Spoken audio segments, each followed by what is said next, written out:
All right. Good evening, everyone. Welcome to the quarterly meeting for the Town of Fairfield Board of Finance. I'm going to ask Mr. Becker to lead us in the Pledge of Allegiance tonight. Pledge allegiance to the flag of the United States of America, and to the republic for which it stands, one nation, under God, indivisible, with liberty and justice for all. Thanks, everyone, for being here tonight. Tonight we have a relatively short agenda. We're starting at 8:30, which is about an hour later than usual. That's because of a conflict with the Board of Education's agenda this evening. And we do have a significant holdover item. That's item number 4, and that's the Fairfield Ludlow High School Building Committee.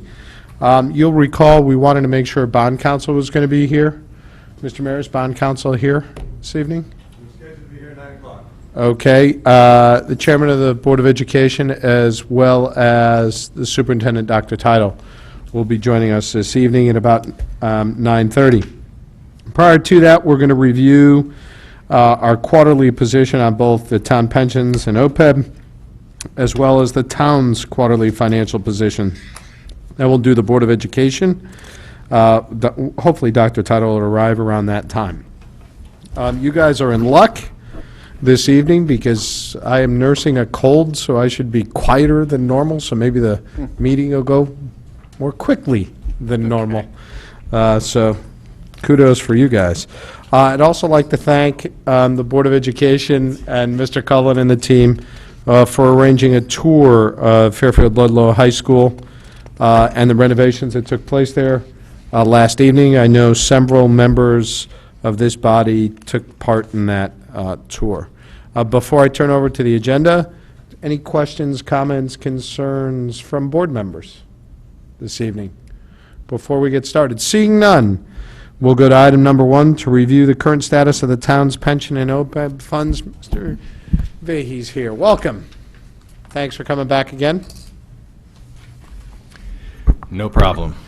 Why don't we turn right to, on our agenda, we have the report from Callan.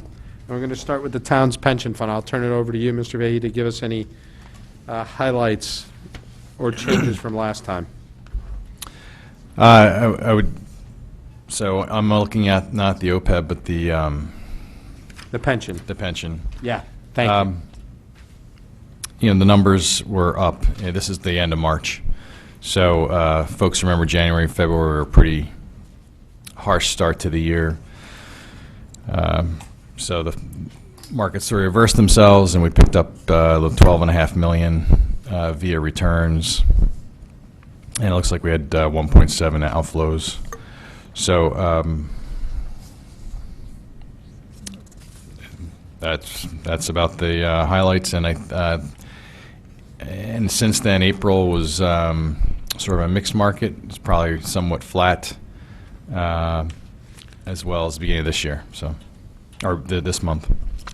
Are there any areas of concern right now for the pension board in the investment mix or in the returns? No, we're moving some money potentially out of hedge funds. So if you're looking at page 3 of the hedge funds, DGAM, which is the one of the 3 hedge funds we have, it has closed up shop. We pulled our money out because state of Maryland pulled their money out, and they were a large investor. So, and we weren't the only ones. It's a Canadian-based, Toronto-based hedge fund, and so they owned by Carlyle, which is a private equity shop. Yep. So they decided to, rather than operate as a smaller fund, they just closed shop. So we have to. This one doesn't have the dollar amounts. The dollar amounts are on page 2. It shows still currently 16 million, but we've actually been getting redemptions out of that. So we have to either deploy that per the strategy in hedge funds, and we're looking at some other alternatives that provide us some of the same effect that a hedge fund would provide, sort of a non-correlated return, if you will, positive return, or absolute return. And so we have been talking about looking at something called multi-asset class, or is one potential, and some other strategies that are out there that potentially might not be as fee intensive as hedge funds. And plus, that type of hedge fund is actually a rare breed. DGAM was a very non-correlated fund. Believe it or not, there are not so many of those that are out there today. They're more, they're long something, and so therefore they're correlated to some part of our pension, and that's not what we're looking for. But other than that, our percentages are where they are, and we've been interviewing managers, and nothing new, and we're also in the midst of the 5-year actuarial review, which I think you guys are all aware of. So, Where does that stand? When are they going to deliver you the results of that review? it's in the future. So I would, and it's not on the agenda, I don't think, for this month. So I think it's more like a June timeframe, because our meeting is next week. So it's not next week. And can you just walk us through what's the process? What I'd love to understand is when is this board going to get some information out of that review? If we do it in June, we'll arrive at a discount rate, and then I would imagine the actuaries, it's a quick calculation for them. So July. Do you think by our July quarterly, or maybe, I don't even remember, did we do the quarterly in July? I didn't think so. September, right? Because it's after, because we wait for the fiscal year to close. So in September, we can take a look. Oh yeah, it'll be done. Great. So can we make sure we have that for this, for the September meeting? I think it's very important that we review what the actuarial results were. The actuary actually waits for the year-end results as well, for all the investments. So Yeah, no, that might be a tight time frame, but we'll see if we can do it. That'd be great. If they're not ready with that, I still think to understand the changes in the assumptions and the results, because you're talking about the 5-year study that they're doing. Correct. So even if we don't have the investment items on that, just to understand what they did with the assumptions and what changes they have going forward would be very important come September. Yeah, I don't think we're going to have, on the liability side, they look at, experience and Yeah. And assumptions, and we, 5 years ago, went pretty conservative on that. So, I mean, other than looking at where inflation was and actual retirements versus expected, which I'm guessing actually went up, because we actually did have quite a few retirements on the, at least in police and fire, that I can think. And actually, we had a fair amount in employee, too, because of the changes with the plans. school employees or whatever. Yeah. So probably much more than we had in the previous 5 periods. So it'll change things. Okay, do we have questions from board members on either results or the study itself? Mr. Walsh? Brian, in regards to the retirements that you just mentioned, I think you should at least wait till the end of this year to see what happens, because there's rumors that a bunch of people are retiring from the town because of changes in the healthcare system. So it might be worthwhile to wait until we see what happens by June 30th. Right. Yeah. I don't control any of that. The actuary, they look at whatever their 5-year period is. Anybody else? Mr. Becker? Then do we know what their 5-year period is? Does it not actually go through this? I think they Fiscal operate year on then? our fiscal year, so I think they will. Which Like as should- Mr. Mayor said. So they should be June, included? yeah. Okay. And in regards to the rate that we're going to be using, The discount rate? yeah. Or the rate of But- return? Yeah, that we had discussed this board weighing in a little bit more on that. So do we have a plan between the boards as to how that's going to work? Are we waiting for this study? Because usually remember the last time the study came with, it all kind of happened at the same time, where you took the studies into effect and you actually then set the rate all kind of within the same meeting, if I remember, 5 years ago.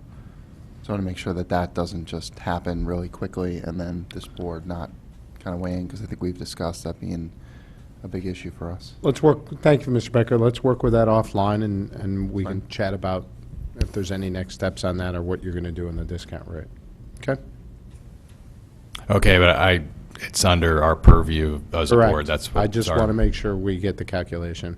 And we might ask for a sensitivity analysis surrounding it, around the rate of returns, because the actuaries do that anyway on an annual basis. For us. Yeah, but they just do that to see what the impact is on the liabilities in the ARC. But I mean, when you're picking a discount rate, it's supposed to be based on what you feel the returns. So I mean, you wouldn't do a plus minus on your expected return. That's what we want to do, so that we understand it. We can talk about it offline. Okay. All right? Anything else? Seeing none, let's go on to OPEB. Go ahead, Mr. McVeigh. Pretty much the same story as the pension. It was an up month. So 1.2 million in gains, sits at about $25 million. Questions on OPEB right now? Anyone? And is this going through a similar study, or what's going on with OPEB?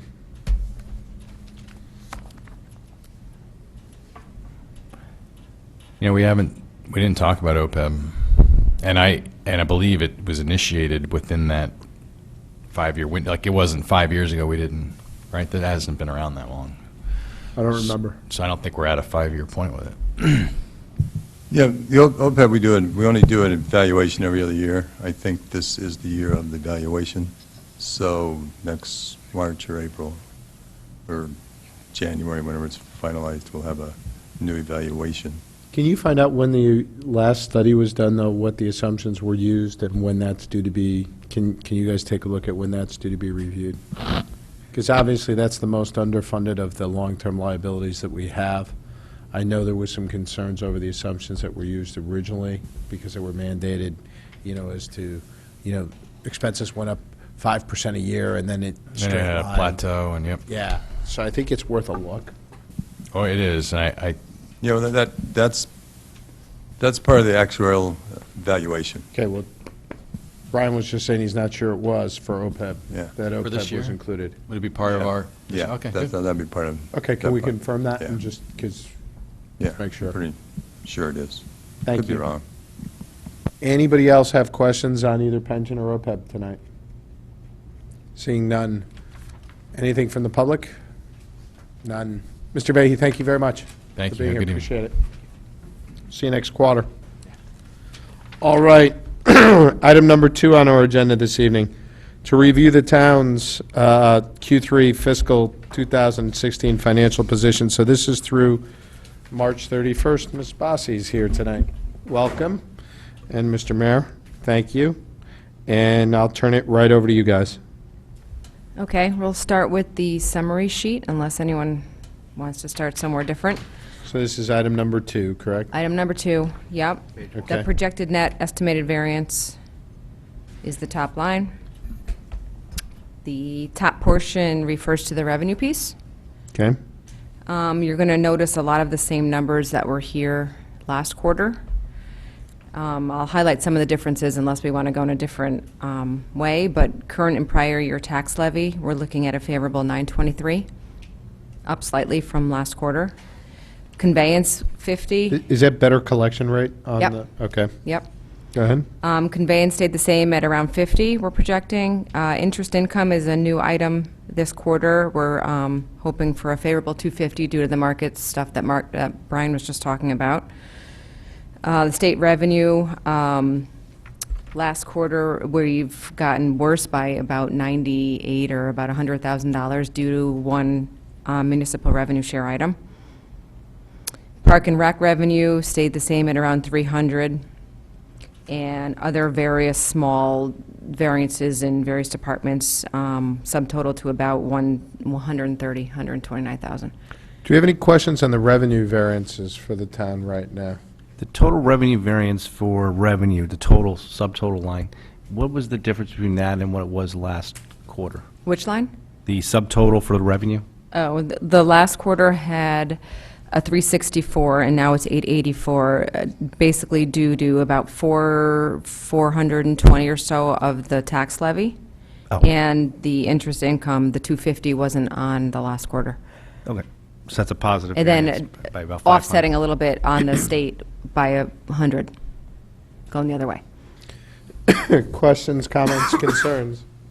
Seeing none, keep going to the expenses. Okay, the expenses, you're going to recognize the heart and hypertension. Again, last quarter was about 250. We're trending a little bit more favorable to about 300.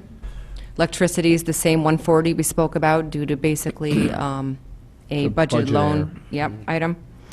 And the fiscal 15 operations, we were saying about a favorable 175. We're a little bit more favorable this year due to some vacancies, which you guys probably knew about, that popped really in the third quarter as opposed to the second quarter.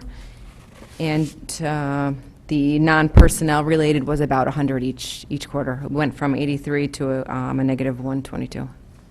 Negative 122. Yeah. Okay.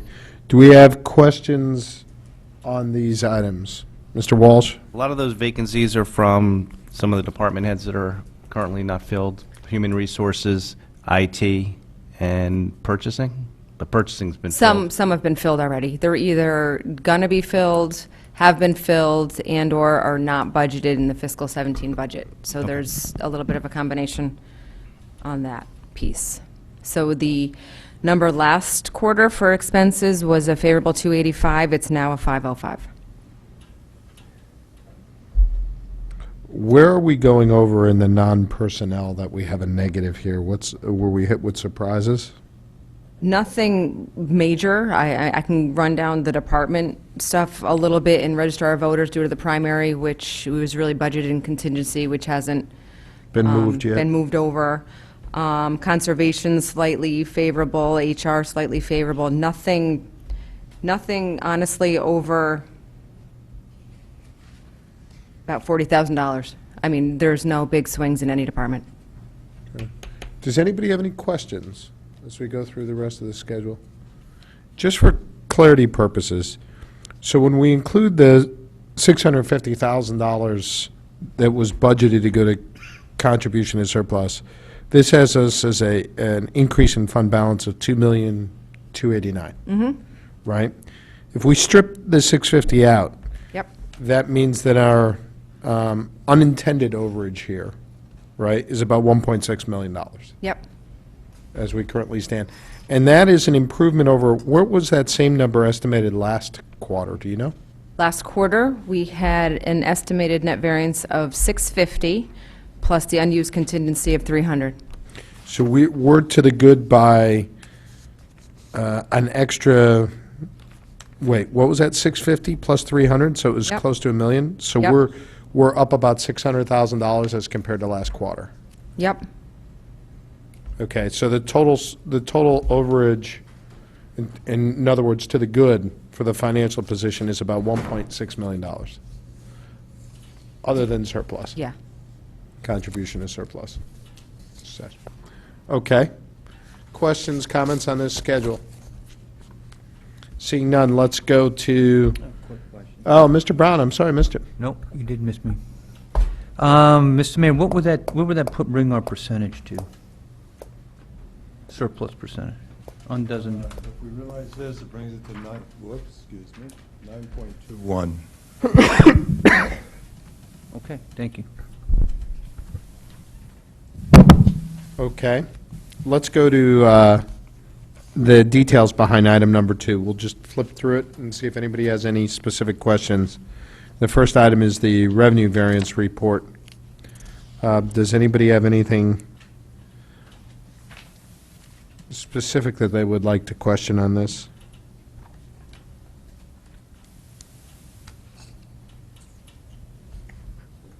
I'm going to give everybody just a couple seconds to go through this here to make sure. And by the way, thank you for the explanations, the comments to the side. Thank you to the team for putting that together. They're very useful. Most appreciated. Okay, Mr. Brown. Mr. Mayor, is there anything here that you think is of concern? No, nothing really exciting is going on. There's, like Caitlin mentioned, Ms. Bossy mentioned earlier, there's lots of 10,000 pluses and 20. Now, remember, we don't get into a lot of the small accounts. Right. And depending upon, theoretically, they should go to zero, but, last year, we got a big pickup from those small accounts in the aggregate. So, but there, maybe this year it'd be the other way, maybe make it a loss, but obviously we'd have room to absorb it. Okay, thank you. Any other items here? Let's go over to the expense side.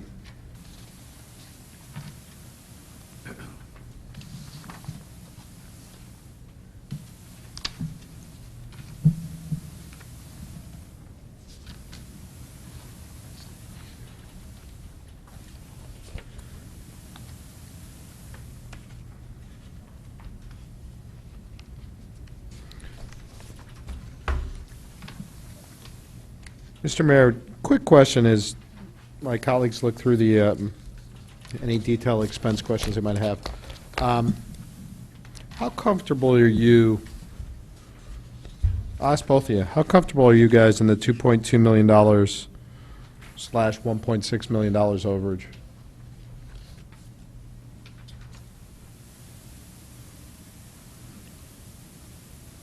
Well, it's obviously the best estimate we have at the moment. Okay, but I mean, level of certainty. we do a lot of work on this every quarter, Me too. and it's really helped with the department management as well. Right, So it's been a big benefit. And I'll say this as well, we're certainly not aggressive right, when we put it together. right. So if you take all those together, I'd say we're pretty comfortable, but it's always subject to change. And this doesn't include the Board of Education side Correct. whatsoever. Okay, another quick question for you. Mr. Walsh, what was our target, if you don't mind, on the fund balance? Do you remember what our target? 8 to 11, I think, was a range. 8 to 11. The minimum was 8, though, right? With Okay. the statement that over 8 could be applied towards OPEB at the Board of Right. Finance's. Right, and the question earlier that was asked, if we were to keep this entire overage, it would bring us to what? Well, I actually said 9.21, but I didn't look at the paper. It's actually 9.22. Okay, what would the difference be between 9.22 and 8.5? What would that dollar difference be? About 2 million. About 2 million. That was a quick calculation. Really? About 2 million? Were you anticipating these questions? No, sir. That was a quick answer, man. No, because what I'm trying to get to is, depending on your level of confidence, okay, we now have a budget hole going into next year, right? Because of the actions of the state, the funding. And my question is, are there things that are available to be pulled forward into this year that might make some sense for review? That's all I'm saying, given the large surplus that was this year. Um, I'm not That's- advocating No, I for it, I'm understand asking the that, analysis. that's certainly a thought. I mean, obviously, one of the goals in the Finance Department is to get as quick a handle as we can on the April medical, Right, and to look at some of the other areas to see how we can, and speak with the First Selectman, how this can be distributed with the least pain to the residents and the citizens. right. And so that's a good idea to be thinking about, no question. It's just an analysis that I think probably should be done as you tighten things down. I mean, there's some simple things, like you'd always buy a truck in advance, I- but you might want to not buy the truck. Correct. But I think it's something to worth Yeah, analyzing. I hadn't really thought about it. It's a good idea. Does anybody have any thoughts on that, comments? I mean, it's just, I'm still thinking about how you knew the $2 million in about a split second. yeah. That's just still boggling my mind, man. Well, here's the thing. Well, it's really- I'm sure, I saw Caitlin go to the calculator, so I'm confident I was She'll right, or correct she you would have soon, corrected me. Here's the deal, though. I want to ask you that in other quarters. We're going to see how fast you are in the other quarters, but I'm going to test you, okay? I'm going to ask you like 0.25% increases. But the reality is the difference here, right? We had planned on the 650,000. We hadn't planned on the 1.6 million. Correct. Now, I'm still in favor of putting more towards the surplus and more towards, the internal service fund, and you're doing the analysis on that. Right. But there is some number, and I don't know what it is, that may be available out of that 1.6, if that 1.6 is a good number. Right. Good thoughts. Well, to me, the only numbers that are really available are, it's $900,000. The numbers are right on the page, because we can't spend more than what we have in our expense budget, right? We can always, if we decide to appropriate it. Right. You can't spend more than your budget. We can't spend more than our budget. No. But we're spending under the budget right now. Yeah, you can transfer. By 505, The revenue plus numbers the are 250, untouchable. plus the 650. Yeah, Correct. the revenue's not. The revenue variances are untouchable. But your 505 is, and your 250 is, and your 650 is. See, the revenue by itself would make up for the 650. Correct.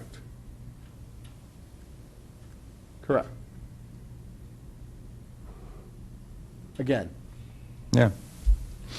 We'll do it. it's a thought. And we have a half an hour for more thoughts. There you go. Any other questions, comments on the Munis reports? Well, what's the thought? Why don't we just continue it? Are the thought is that we're going to get together as a board and make that decision? Because if we are, we should probably start scheduling some meetings to do that. No. So I'm in favor of it. So if we want to start scheduling meetings in a month, when we have a month's more worth of knowledge on this, so we know we're a little closer, I'm willing to do it. I don't know that we even need to schedule something special right now. I think we need to allow them to do the work, right? To analyze exactly how comfortable are you with this 1.6? How are you with the medical insurance as you talked about, right? What other levers do you need? And then what do you need here? And then you're absolutely right, Mr. Walsh. We can either schedule a special meeting or we can do it at one of our regularly scheduled meetings. And you can present back to us as an agenda item, here are some of the options of what we can do. If we had a special meeting towards, mid to late June, then we could even have the May run out. We could. Does that meeting have to happen by June 30th, or can it happen after July 1st? Well, we would ideally issue POs prior to June 30. You'd want to do it before June 30th. Can we get a legal opinion on when we would have to make, could we go past there where we can get more of our It's kinda when, like, invoices when we close processed the so that books. there's, I'd like to go as late as possible if we're legally allowed to do it, so that the numbers are the most accurate we would have. But if we have to do it by June 30th legally, then I would say let's have it in a meeting as long as June 29th is a weeknight. Can you get back to us with thank you, Mr. Walsh. Can you get back to us with your thoughts about when you're going to be comfortable, right? Yeah, yes. The only thing I'm saying is you don't need to drain it all the way down to zero, so, the accuracy doesn't have to be, to the penny. If you can get within a couple $100,000, you can take care of this. Yeah, but I just don't know some of these departments, whether they're going to try to hold on to money and try to spend it next year and all that stuff, and whether that's all going to be resolved, and also what invoices are going to be put through the system on the 29th or 30th of June. We're going to, He's gonna this know. is something we have to give considerable due Correct. diligence and consideration to, and set things up that in case we misjudge, that we can reverse and that kind of stuff. So we would, there'd be a whole process involved here. Think about it for a few days, come back to me. If the best guesstimate is we should do a special meeting, and to Mr. Walsh's point, let's get the legal opinion of whether that special meeting has to happen June 30th. If it doesn't, we could do it in July or August. And that's Right. more an accounting opinion rather than a legal opinion. Yeah.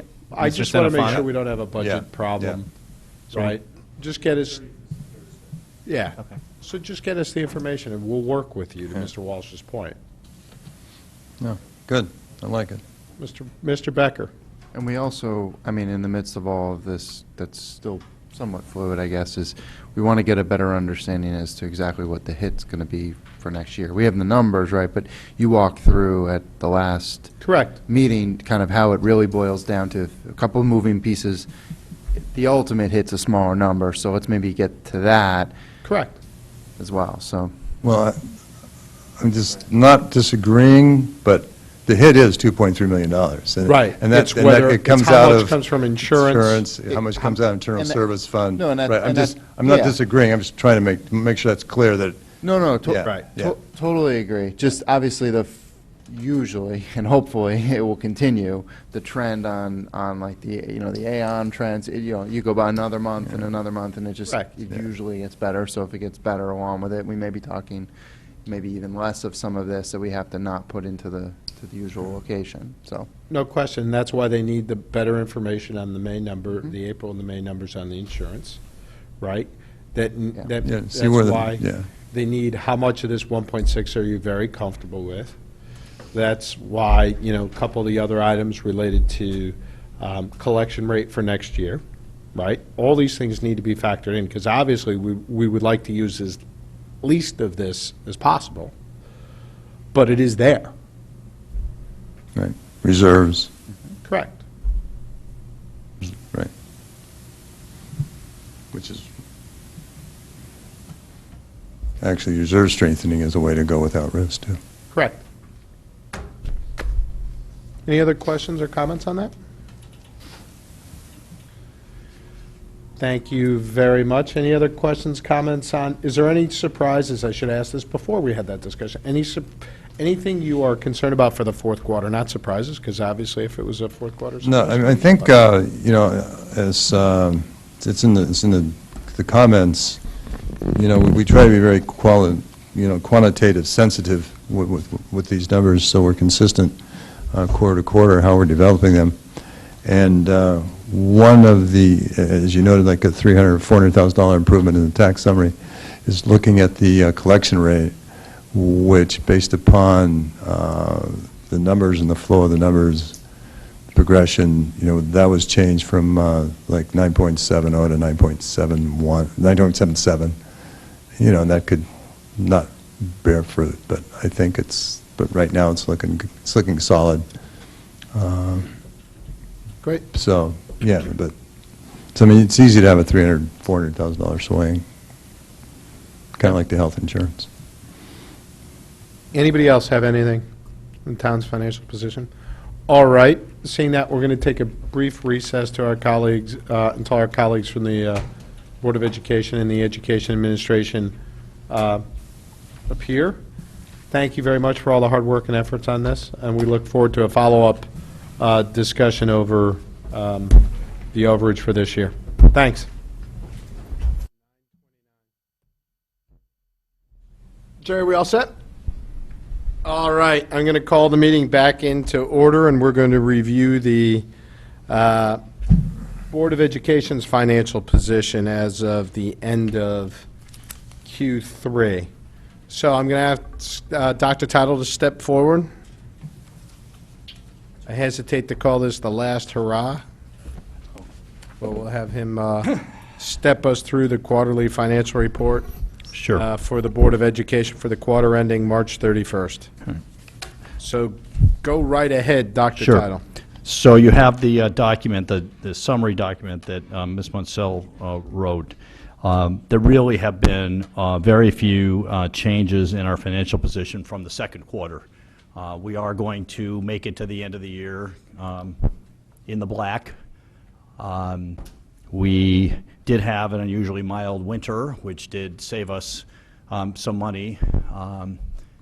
Right now, we do have a pretty good handle on the special ed excess cost grant from the state for this year, and it looks like it's going to come in right about where we thought it was, so that was always a big unknown in terms of finishing out the year.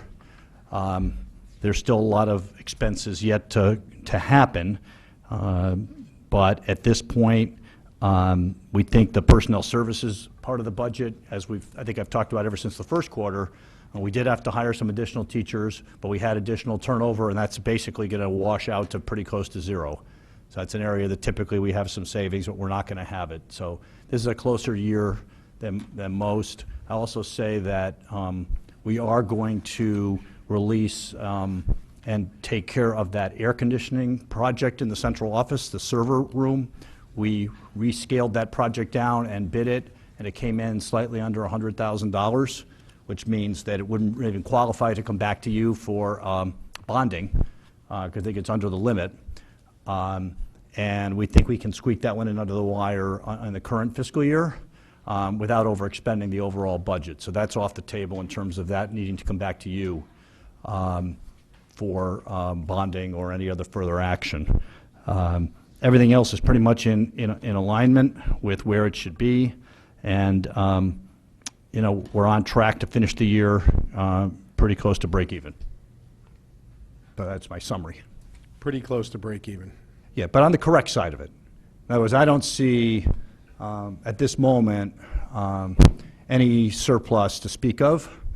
Obviously, as we wind down to closer to the end, whatever we can do to pre-buy perhaps items that would be in next year's budget, which would therefore allow us to not expend those funds in next year's budget and therefore contribute to the revenue deficit that the town is facing. We will, of course, do everything we can to do that. So we're not going to take on unbudgeted projects at this point. If we do see that there might be some money left over, then our plan would be to, say, do something like a textbook purchase up front, so that we would not have to expend that textbook money next year, which would enable us to contribute that money to the town's revenue problem. But right now, I don't see that being a huge figure, but it can move around between now and June 30th. Questions, comments? Mr. Walls? And Dr. Title, would you or your staff be able to provide us, if that happens, just a list of that amount of money and then how you expended it so that we can kind of keep track of that? Sure. I mean, I think it sounds like a good idea. Right. Based on what the state did with the education cost-sharing money. Right. And drastically cutting it. But if you could provide us with that, it would just help us kind of track it so that we'd have as much information as you did. Yeah, that's not a problem. I want to be as explicit as I can about it, because I appreciate that. as people might, I try not to say, do any kind of last minute, large purchasing as you get close to June 30th. I think that people don't like to see that. Yeah.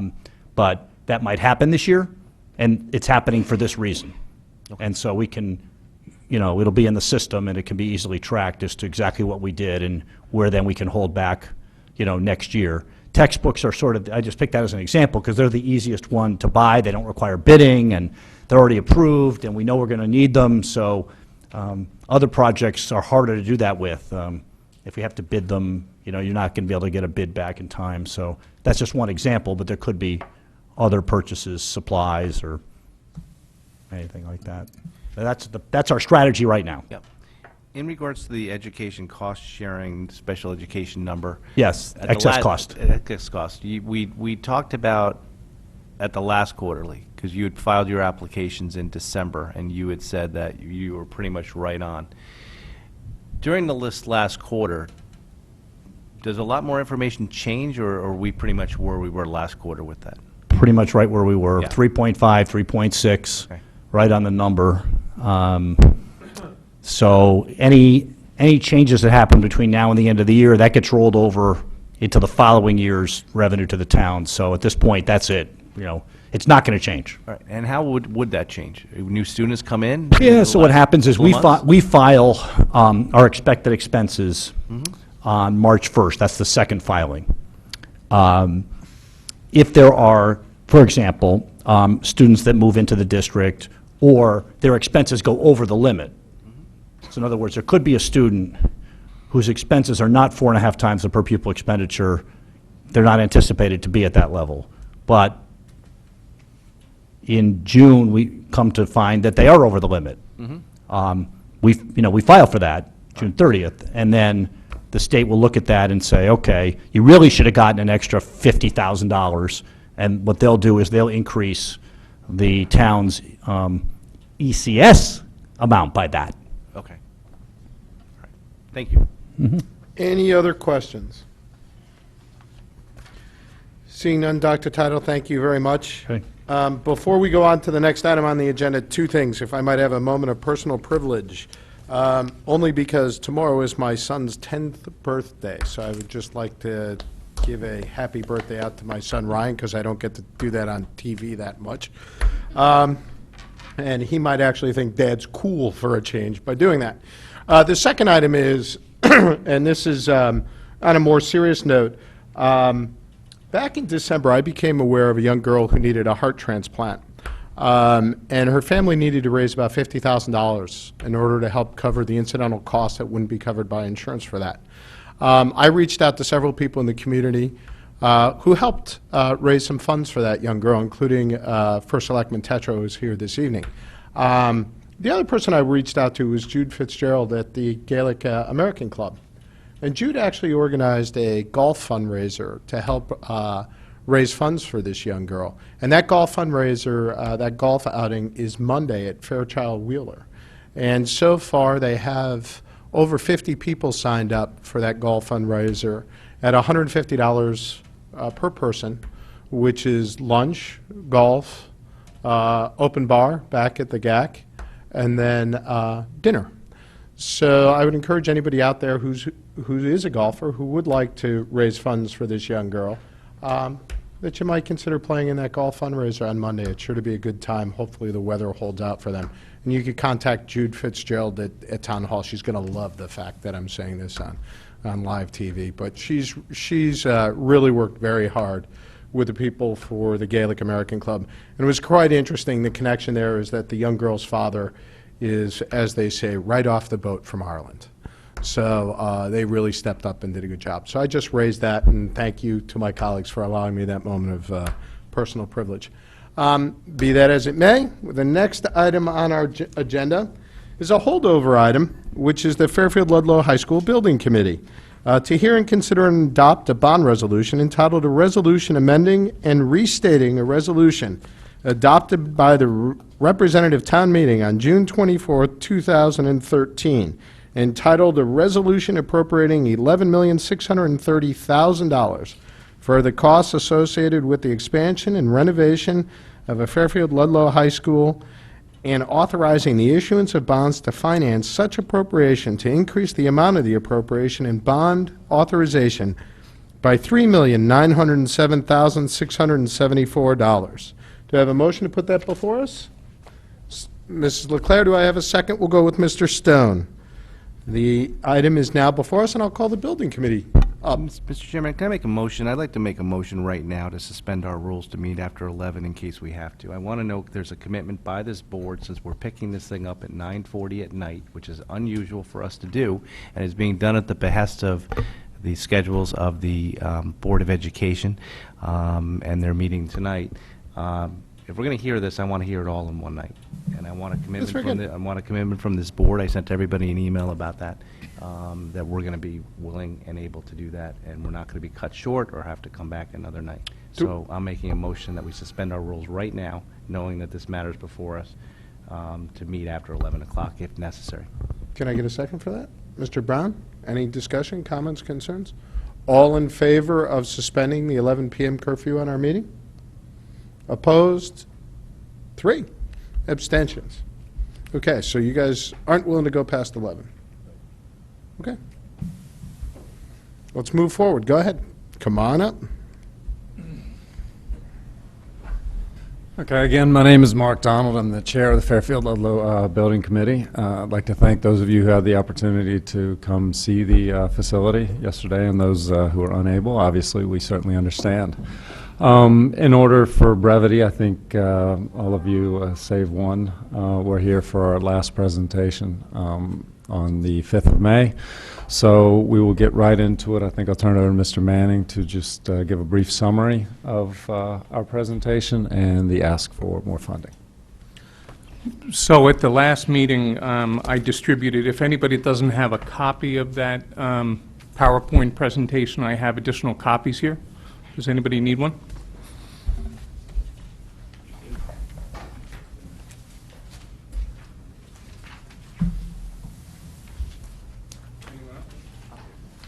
I think we'll just take them to make sure we have the latest. Thank you.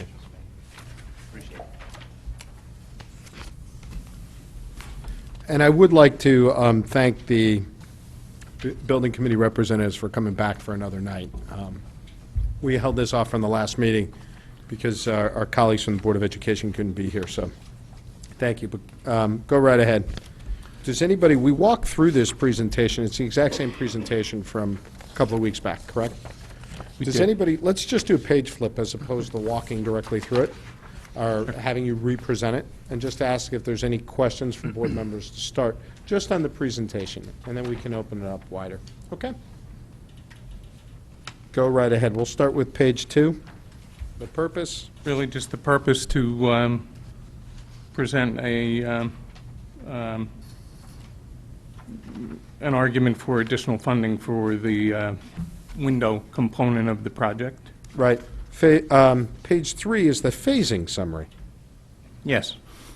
So I know Mr. Walsh raised some issues yesterday at the, or maybe it wasn't Mr. Walsh, someone at the walkthrough yesterday talked about the fact that they didn't understand that this was really a phased project. The intent on this job was never to be a phased project. The point that I would make is because of the time for design on the different components, because of EPA approvals, it made sense, in order to undertake the work as quickly as we could, it made sense to bid out different portions of the work separately. The roof had a very short design phase. So the architect was able to generate documents for bidding within a couple of months for the roof. And it seemed prudent to us to put that out on the street and take advantage of less escalation by getting the work started quicker to do that. So for that reason, the roof was designated as Phase 1.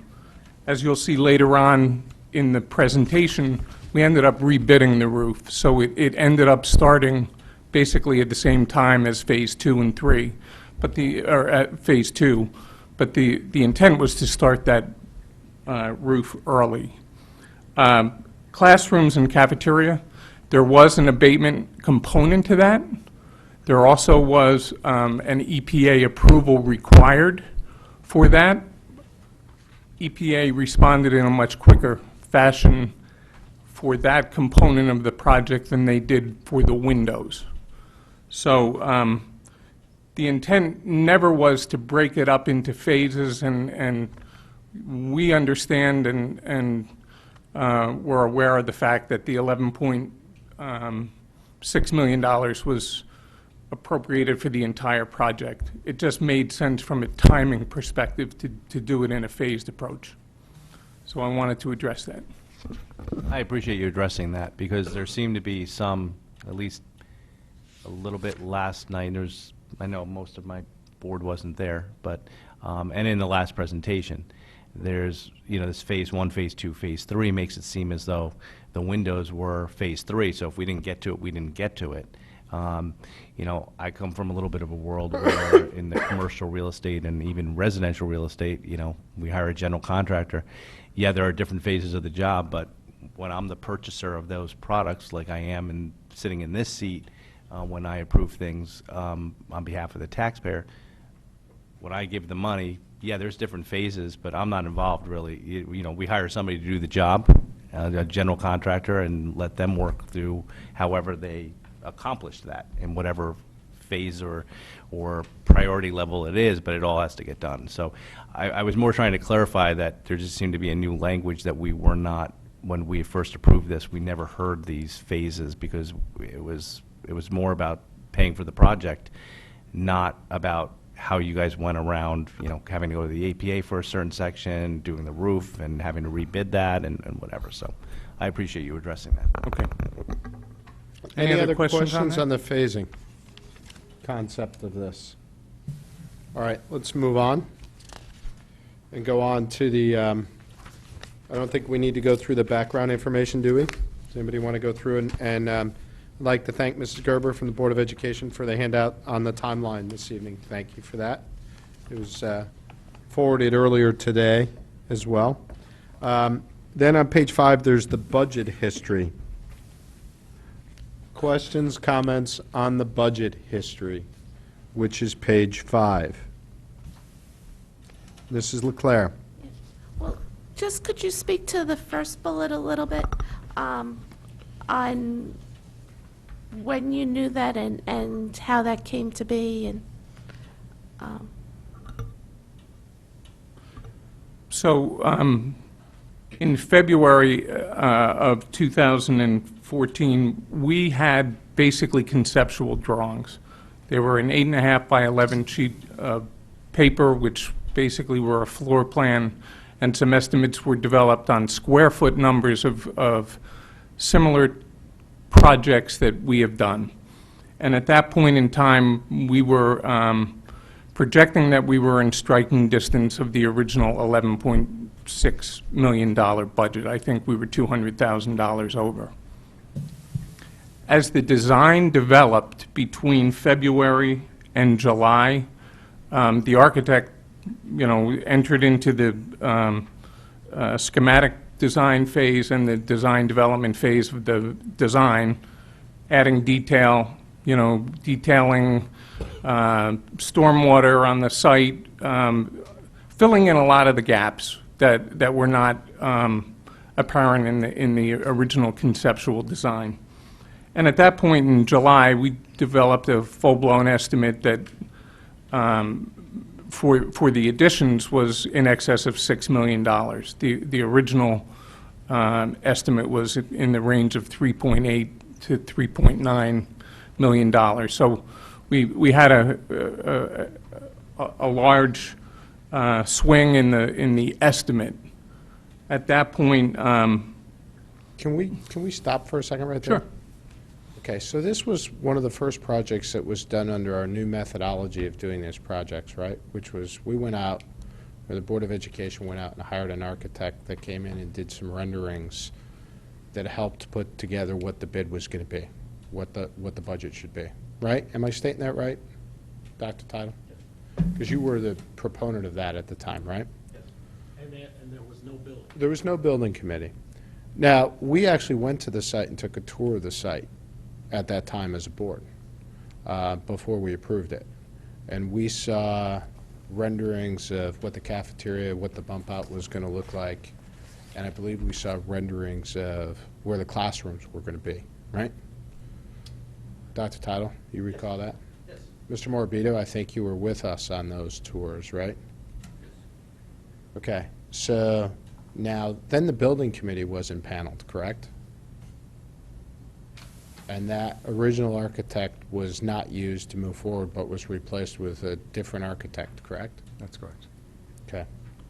So then, I guess, that's all fine, I get it, right? But then all of a sudden, I'm hearing that where the classrooms were originally going to be are no longer where the classrooms are going to be by this new architect. And then I'm hearing that the cafeteria, which quite frankly we had issues with originally, wasn't going to be a simple bump out, but also has all sorts of elevations and second levels, and I heard stories of coffee bars and smoothie bars and all this kind of stuff that had come out. So I guess that what happens is, and if I'm hearing it, the general public is hearing it. So I guess my question is, did the estimates change from 3.5 or 3.8 million to over 6 million? Because what we thought we were buying isn't what we put together. Because the architect had a different view. in defense of the architect who's not here, I'm not asking you to defend him, I'm just No, I saying. know. But the original concept that was estimated at $3.9 million was the same concept that was further developed into the $6 million estimate. So I'm sure that's quite easy to take a 3.9 million and conceptually make it 6 million. But what I'm asking is, if we had built out what we thought we were building out, where the classrooms were, and the simplicity of the cafeteria, would it have cost $6 million? Or did we think we were buying a van and we ended up buying a Cadillac? That's, because that's what I hear, in terms of, that's not what people are saying. That's a question that are on people's minds. I'm just articulating what I get asked, right? Right, and I think from the committee's perspective, once, when we were comparing apples and apples, we chose the current design over the proposed one. At that point, the estimates were the same or very similar. The total project was within $200,000. It was 11.8. And at Wait, that, wait, I'm sorry, so, forgive me, and I don't mean to interrupt, I'm not trying to be rude. Was within 11.8, so your original estimates on whether with what ended up being built or the original concept were within the budget amount right, of 11.8 or so? right. Okay. So once we left the conceptual design, then the original proposal is no longer, we don't know where that have gone, because we would have had to do the same, gone to the schematic, and then all the way to the design, and that's where the budget blew up. I Right. think that's an appropriate word. So you thought, coming out of the conceptual phase, that you were on equal footing of Yes. option A versus option B, right? Option A was what we toured, what we were presented, everything we saw. Option B was what the new architect came up with. And then you guys decided, right, Right. for a lot of reasons, right, to go with option B. And when it became option B, the cost blew up. And I'm not saying that option A's cost wouldn't have blown up. You don't know because you didn't take option A any further, right? No, I mean, I would defer to the professional I would think they would as That well. assessment is correct. Right. Yeah. But there's substantial differences between option B and option A. Yeah, and not to interrupt, but I'm not, yeah, I'm not, one of the considerations for the original concepts that were developed by the original architect were that they were being built in the courtyard. okay? And at the conceptual stage of the project, we actually looked at that and felt that that would be problematic in a couple of ways. One, cost, because it would, just access into the courtyard was so limited. Two, trying to keep segregated from the school. Because we were building in an occupied school and had to maintain segregation, we felt that that was problematic. So at the building committee, and I'm representing the construction manager here, so I'm not representing the building committee. But I will tell you that they evaluated both options, and because of cost considerations and design considerations and separation considerations, they elected to go with the option with the classroom on the end of the Webster wing.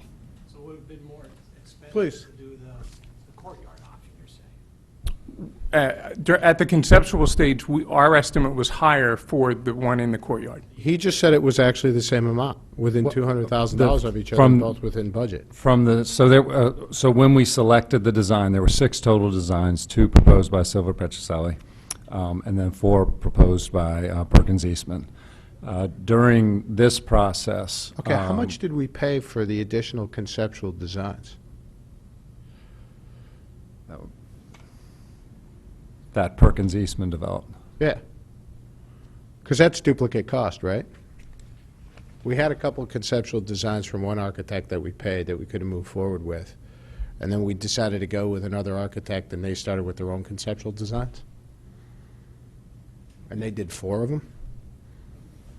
Yeah, I mean, I could dig, I don't know that number's delineated.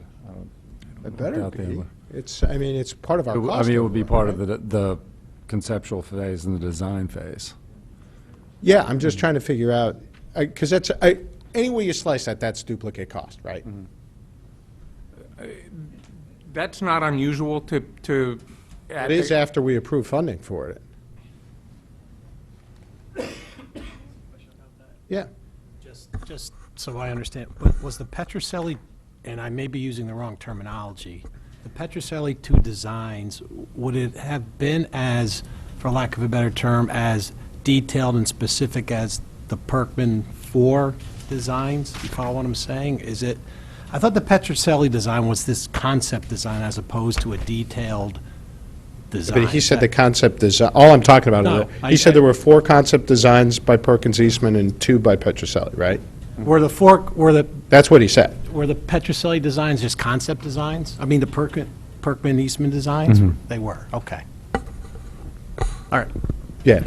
No, thank you. I wasn't sure. Yeah, because that's what I heard. That's why I said that there's duplicate. I understand that once you go to the detail, it's not duplicate. I'm saying we had essentially 6 conceptual designs hanging out there. And can I ask one other? Sure. So clarify, out of these 4 designs, which one did you choose? Out of the 4, Right. the final design, we Which is- which identified was? it The as Perkins op- Eastman. Yeah, one of the Perkins, Perkins okay. Eastman. And at that point, one of the contributing factors is exactly what Mr. Manning said, whereas the cost per square foot to build inside of the courtyard was prohibitive compared to the other. Additionally, we would be taking away the envelope of the courtyard for student use, that was a big factor for Mr. Hatzis and the safety of the kids, as well as the actual construction to get in the building, safety of the students outside and around with cranes, et cetera. Mr. Hatzis, I think, was one of the ones who walked us through the original tour we had. So he was essentially selling the original design to this board when we funded it.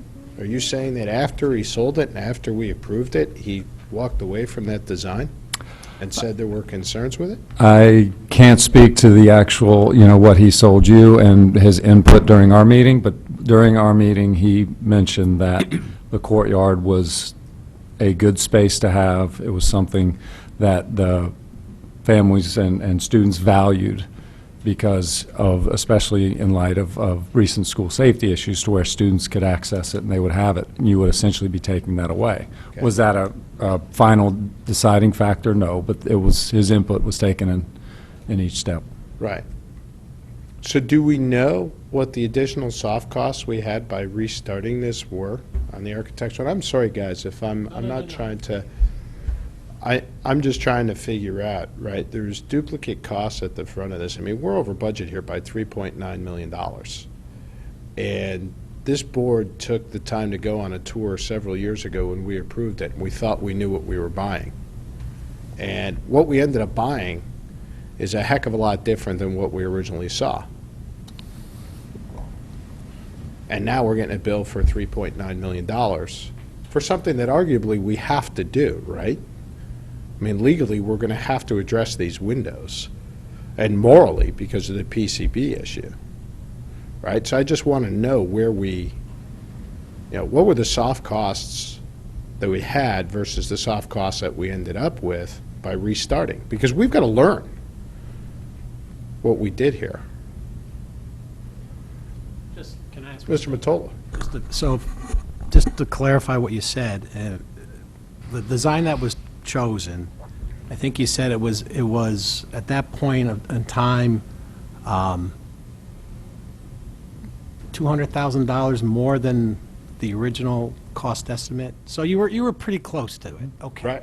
All right. So my question, which I don't know what the answer is, and so then what happened to escalate the cost to that's the answer I need right now, and I agree.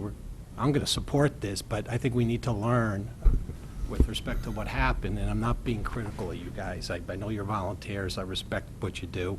I did what you did on building committees prior, and I know it's a very difficult job. So can you explain to us what happened? That's what I need to know. I think we all need to know that. Yeah, I mean, And by the way, thank you. Yeah. Thank you for your comments, Mr. Mottola. I think it's a two-part question. One, the original process was, of course, problematic with, beginning with, the funding based on a conceptual design. And, I'm sure we'll probably get into that. The other piece is, and I don't have that actual presentation on me, but I sent it, I think, at the beginning of April, which gives our best estimate as to many of the escalating factors. Some of those factors, include, like, for example, I don't think, there's no construction management fee in the original estimate.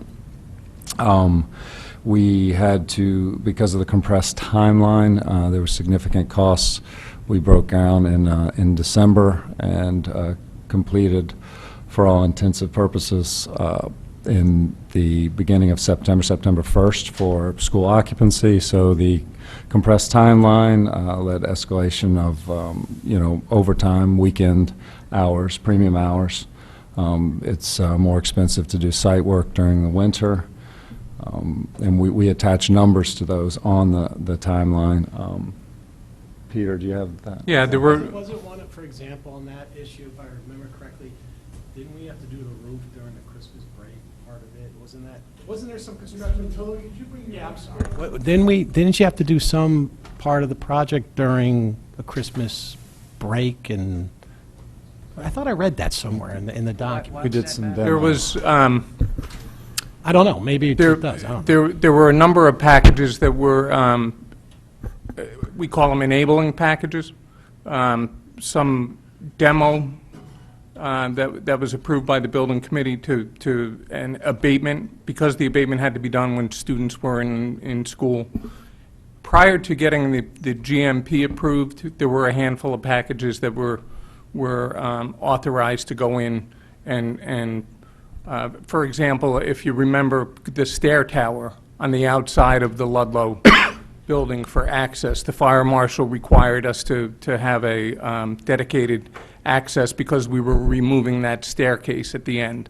So one of the enabling packages was to get the staircase, temporary staircase installed on the outside of the building. In total, I don't think those packages were more than $100,000, but it was probably much less than that. But there were some early packages that were released. Did we, Dr. Tittle, this might be for you. A lot of the cost escalations we're hearing about right now are being blamed on a compression in the schedule. I have to confess to not following that closely if that schedule got further compressed after we approved the funding.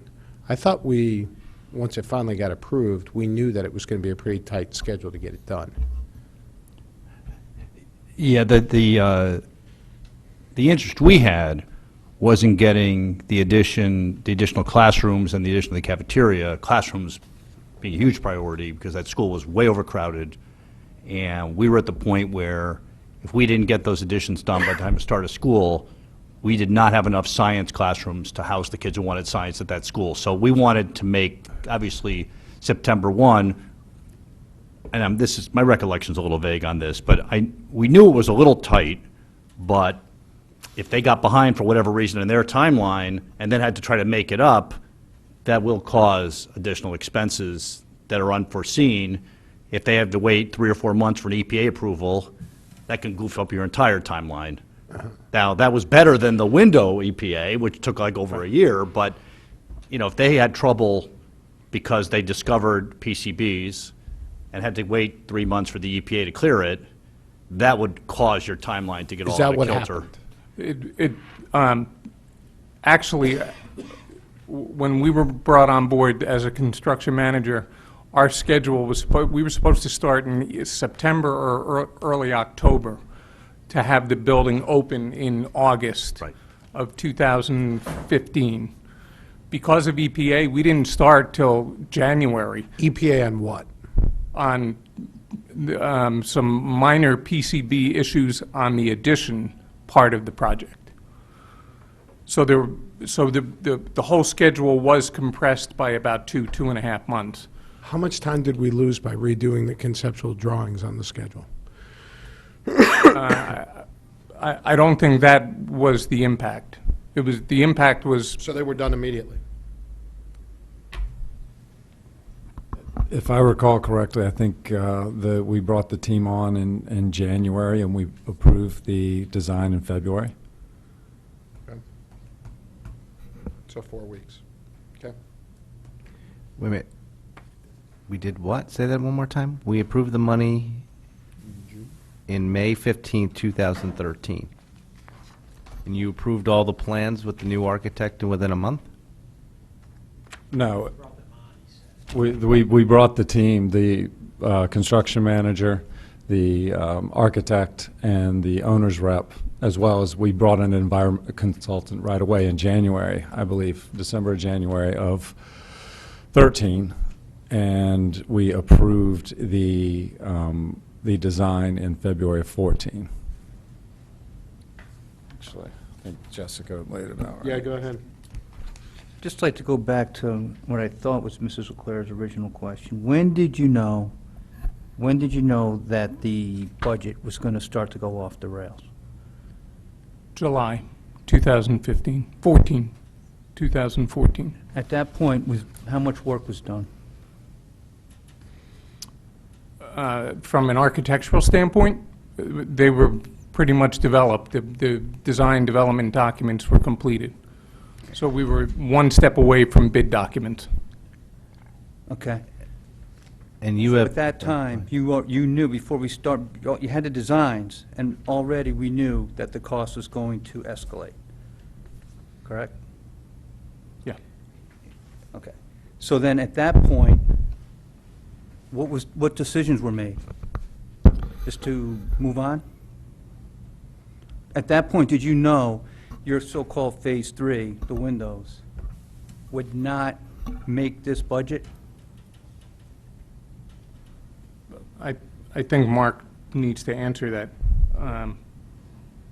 So in July, we began value engineering. At this point, we don't have much information about the windows. We were reasonably certain that we were not going to make it within budget at this point. Okay, so now to me, again, this is just a process question. Okay. So you knew, so then what did you do?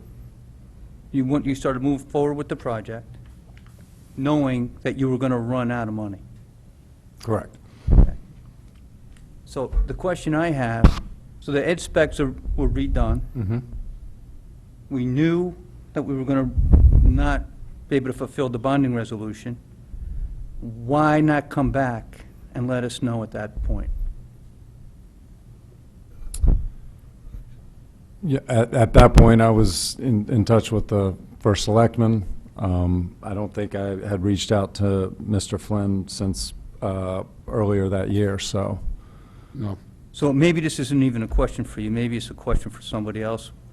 It's certainly a question for bond counsel, because I'd like to understand how a project could move forward knowing that the bonding resolution wasn't going to be fulfilled when the ed specs were changed. Why wouldn't it have to go in front of the board? Yeah.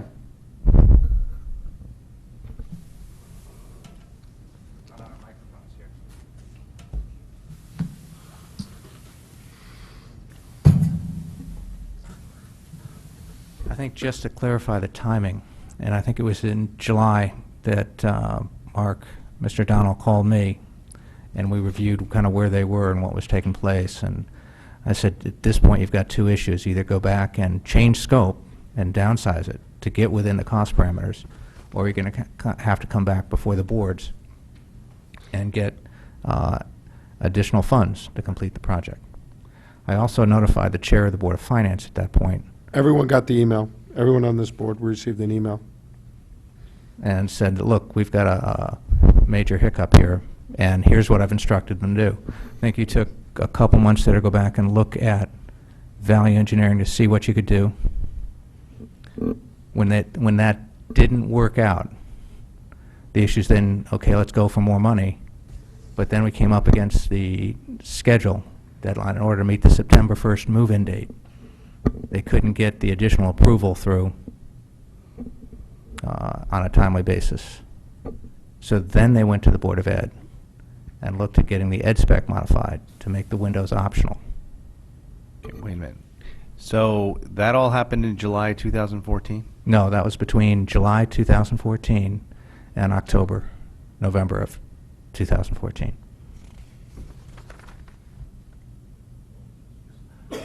At July 2014, had any work been done other than architectural and engineering designs? No, Not one shovel had gone in the ground. no. So at that point in time, we could have made a decision to have it go before the town bodies. You had quotes on, did you know at that point in time how much we were going to be over? Based on estimates, not based on bid numbers. Okay, based on estimates. What was that number then? On July 2014? What were we going to be over at that point in time based on estimates? 2.1 million, I think. 2.1. And what was the reason we decided not to go back before the town bodies? Didn't decide not to go back. The first thing is go The value figure out what engineer. you can do Okay. to get it done within the budget. Okay, and what was that number? What was the value engineering? How much did you reduce the 2.1 down over Well, the next couple of months? There's two things we did. At that point, I believe we had bid numbers for the roofs, and they were well over budget. So we chose to, after consulting with some of the contractors, we chose to rebid it, in which the bids came back much more favorable, but we did it in the quote-unquote low season for the roofing. And we value engineered about $900,000 off the original budget. So from 2.1, you were able to reduce that down to like 1.2? No, the 2.1 was the number after the value engineering. It was after the value engineering? Right. Okay, what was the number before the value engineering? I'd asked what the number was. The question I had to start with was in July of 2014, what was the number, what were we going to be over based on your estimates? I don't have the value of the estimate in front of me. I want to say it was 6.4 million versus the 3.8 budget, and then we value engineered down to that $2.1 million variance. 6.4 versus 3.8? And that was just on the new addition wing? For Or was that on the whole project? It was mainly the additions, the cafeteria and the classroom. Okay. There was And also just, value engineering that you went through at that point in time for the cafeteria, did they look at, because I saw for the first time yesterday during the tour, was that my belief always was when you guys said that you were going to do a bump out, that it was going to be a flat bump out. It was my first time yesterday during that tour that I saw that a bi-level cafeteria was built. And did that value engineering look at making it a single-level cafeteria? I think it did. And what would that savings have been? I don't have those numbers in front of me. Okay, we're going to need to get those numbers, so you can supply them to, Would there have been a savings? Yeah. It would have been, okay. it was more expensive to do it the way you did it. Yes? Yes, Okay. You don't know what the cost of I that don't. was? Okay. And I asked you the question yesterday, but 6 of my board members weren't able to be there. You have no idea, I had asked yesterday, we know what the estimate on the costs were from Silver Petroselli in regards to what the cost of the cafeteria was going to be. You have no idea how much more it costs to build the cafeteria, because you guys Right. have not analyzed those numbers I've analyzed those numbers today. today. What I did was I went back through the contractor's schedule of values, Okay. and my project manager had asked the contractors to break it up by classroom edition and cafeteria edition, so I have those numbers for you. Okay. From the Silver Petroselli, and this is just construction cost, this doesn't have to do with soft costs. Sure. The variance on the cafeteria edition is $1.18 million. The variance on the classroom is $2.23 million. The variance on the windows and door replacement, which is based on the bid numbers that we have in hand, is $500,000.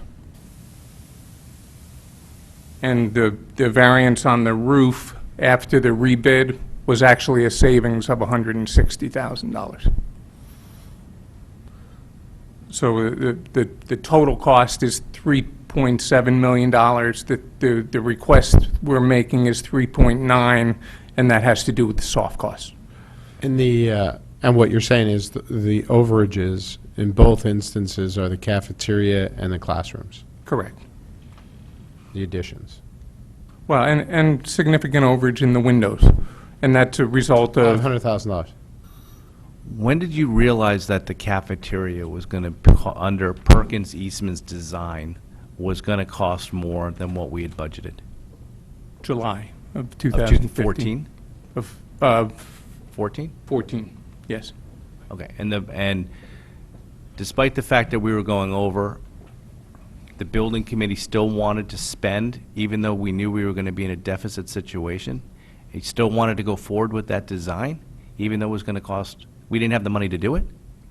Well, at that point, we were at the design phase, and we had looked at each option. We value engineered the square footage of the cafeteria down, and there was still a lot of unknowns in terms of what the final cost was with the EPA abatement and windows. So in short, to answer your question, yes, we chose to move forward. Okay. Do we know what the difference in cost is between the bi-level and the single level? That was the original concept that we saw. It's probably in the value engineering log that we prepared, and I don't have that with me. Because, I mean, if you prepared the log and you knew what the value is, you could have knocked that down and we wouldn't be at 3.9, would be at something less than that now, right?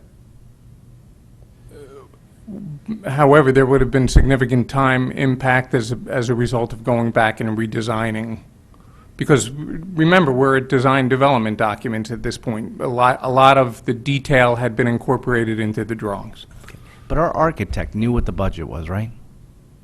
So he understood, or I'm not saying, the firm understood, we had a certain budget, and that they were designing a bi-level cafeteria that was going to cost a lot more money. And they still went forward with it because they thought it was a better plan. It's hard to hear that. It's hard to hear that because if I was building a house and I gave an architect a certain budget that this is how much I had, I wouldn't expect them to be going over by $1 million because I might not have it. But he, or that firm, still continued to move forward with those plans, despite the fact that in 2014, they knew we didn't have the money to do it. See, I agree with that. How can you I mean, disagree it's with just- that? It's, Why wouldn't we stop and relook at that? And I still don't know why we don't come before the boards and at least get some elected officials' opinion on what we should do.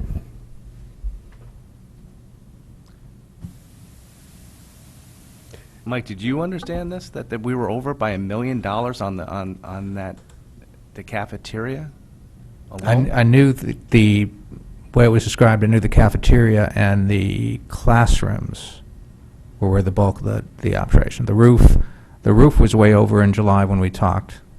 And that was going to be rebid. That was a timing issue. That was rebid, but We in ended it, up rebidding that, correct. but in addition, there was a grant that came in for the panels that actually Right. provided some cost savings in that, because I believe they ended up going with a single layer roof. And That's we in the got timeline that And was- we got a grant to put in the solar panels that provided the additional layer of the roof. So we in essence got the second layer for free Mhm. within that. So that as much as the bid came back in, it was for a different product or different process. I guess there's And such- that's the issue I was looking for, is what the reengineering was going to do. And we brought, the building committee came back, I think, before the Board of Selectmen in October or so, and gave us an update as to where we were. And that's when we were informed that the value engineering wasn't effective in terms it didn't have an impact on the cost. Well, part of the reason the value engineering wasn't effective is because they decided to still go forward with the fancier bi-level cafeteria and not take advantage of the fact that you could do it cheaper by doing what as town bodies, we thought was just a bump out to make the cafeteria larger. Yeah, And that's, I think the bump out is what I remember in the original description. yeah, it was just, it was just a simple bump out. Right. I mean, my other problem, I guess, is, you know, I don't know whether my colleagues felt the same way during the tour. Mary, you were there, and John was there, was the bump out now, which is at a good part of it is at another level, needs a handicapped ramp, clearly, so that handicapped students can reach, or anybody who's handicapped can reach it. Something that definitely would need to happen. But that handicap ramp takes up so much of the room. So not only does it cost us money, but the design, where if you didn't need the handicapped access, if everything was just done on the same level, and actually, to me, to be quite honest with you, have more respect to handicapped people so they don't have to go up or down a ramp, that it just be done on the same level, we'd get more square footage of cafeteria if it had just been done on one level, more usable space, and you're cutting back space to try to save money to value engineer it. Your committee's cutting back. So we're trying to value engineer it. We're cutting back on the size of the bump out because we're having to For an architectural element. for an architectural element.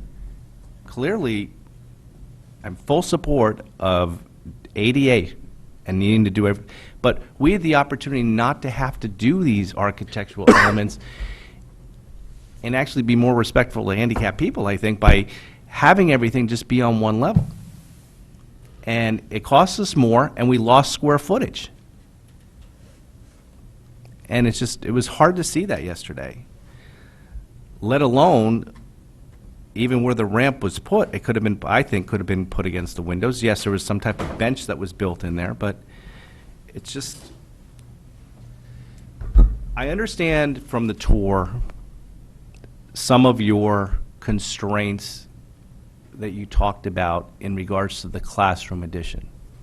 Utility things you did not know about, clearly, that weren't flushed out during the conceptual plans, nor maybe they couldn't have because it wasn't to that level of detail and things like that. But that cafeteria, it kind of, I don't know, took my breath away to realize that that's an area where we could have saved money just by doing something simpler. And it was all done without any of the elected official bodies that had approved its approval. It was just, let's forge ahead. And I guess my other question is, I guess we'll get to, is at some point in time, because I guess the windows were taking too long, they just become the sacrificial lamb. They're just not going to be done. It concerns me because now we're being put into a place where we have a PCB issue, and we may legally have to do something about the windows. Well, I don't think it's may have to do something. I think once we've established there are PCBs, Yeah. we do Yeah. have to do But something. I think I've heard It's not a, I don't mean to Yeah. imply there's a deadline by midnight tonight you have to do No, and that's I mean, I know it has to be done, and I do want to get to that point. Maybe we can have a presentation by somebody here on when it has to get done. I thought there was a 10-year time period from the time you identified it Yeah. that you had to have it done. I don't know if that applies to all projects, Okay. but the 10-year timeframe that I believe you're referencing Yes. with respect to Osborne Hill, Yes.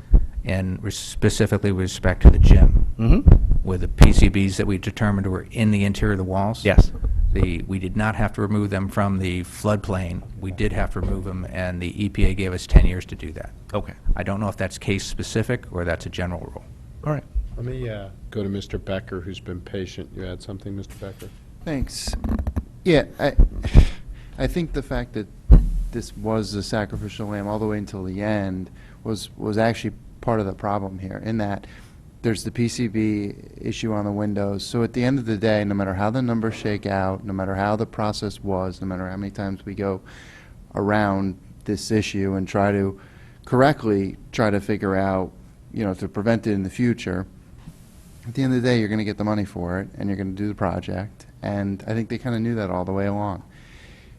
You know, the example of the architect in your house and under construction, you know, that would never happen, because if they had a project, if the number was way over, it simply, it wouldn't fly. I mean, it just, but we see in this, and we've seen this with previous projects, where in some iteration or another, no matter how many times we go through trying to figure out what was wrong and how to improve it, the next project rolls around, it's a slightly different set of circumstances, and we've got some sort of overage, and we just do this again. And I think that that's probably the most frustrating thing, and I think that that's ultimately, that to some extent, that's the point with this, is that you're gonna get the money at the end of the night. I mean, I would think. I don't think we have a lot of choice. If not, there may be some timeline thing. But, you know, had this been the cafeteria component coming as phase 3, maybe you wouldn't have, and we would have stopped and we would have adjusted it. But you did that part, or you did all the things